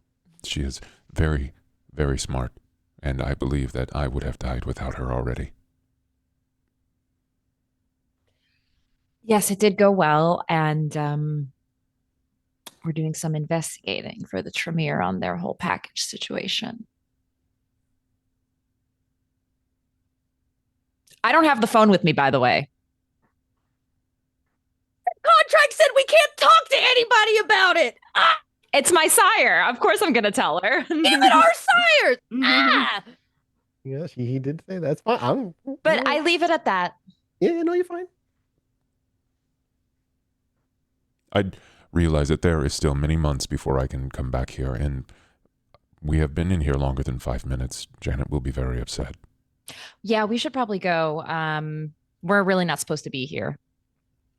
As you like get ready, and she's like, she understands. You ready? You kind of out got the door. She would say, "Did you say to David, briefly, like, just say, like, not quietly or anything, just, I apologize if my answers did not suffice, but David." And she will reach up with her cold hand and just with the gentlest touch of her fingertips on like your chin or on your jawline, she would say, "You are doing a fantastic job of living." Thank you. She'd withdraw her fingers, cold as they are. Elspeth, I am perpetually proud of you, despite your recent mistakes. Everybody stumbles. It's true. I do miss your presence here at the store. Me too. I miss it here, but we have duties to do. Yeah. So, you kind of get in your bag and stuff. She's like, be well. And as you step out, Ivy's there and she's like, oh, leaving already? Oh, bye, David. It was so good to see you. I'm so sorry we couldn't talk all that much. Next time you're back, you should come back sometime. oh, And she like looks to almost like to Ava, Jesus Christ, looks to Elspeth and is like giving like a nod, like come back sometime. I know you're not allowed to, and she knows that, but still.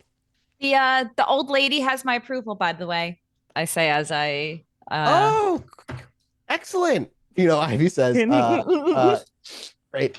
You leave, and she's like, bye, David. Bye, Wave. Ivy. And David steps out. The car loops back around with Janet and Betty. What music did Betty put on that is blasting in the car? You're muted, Maggie. Oh. As the door swings open, I want to know what music floods our ears. I think maybe like Zombie, the Cranberries. Okay, yeah. Okay, Janet can probably get behind the Cranberries, yeah. Yeah, that's the door. You open it and you hear that. You got to get in and all begin to drive away. Before we get in the car, I looked at Elspeth. I do not think that Ivy looks to me with the eyes of a protector. No. It's something a little different. It feels very animal. It is. She is kind. As the car rolls away, we hear the door shut, but the zombie keeps playing just as loud for us. And as the car gets smaller and the music gets even more loud, we'll cut to black. And as we do, I'm not going to get to... Do you want? Oh yeah, we can do that right now if you want. No, we can't talk in the car with the phone. We got to get all the way back to the quarry and put the phone away before we can talk. So we may just have to wait. Or do you want to do that? Okay, who's here next week? Do we have everybody here? I'm good. Next week. Okay, cool. I think then we're good. I'm not. You're the only one not. Yeah. We'll figure it out. All right, we were running 10 minutes over, so let's wrap here. As with zombie kind of blares us out, and we can rant about it in the after show. Thank you all for watching. We'll be back next week with another episode. Some answers, some tasks, and I'm really interested to hear in the after show what the plan is. Oh, I already got a plan. I had a plan sitting in the room with them. Oh, I know. Locked and loaded, dude. She's caught in. Oh, God. All right. Thank you all so much for watching us. We're off to go record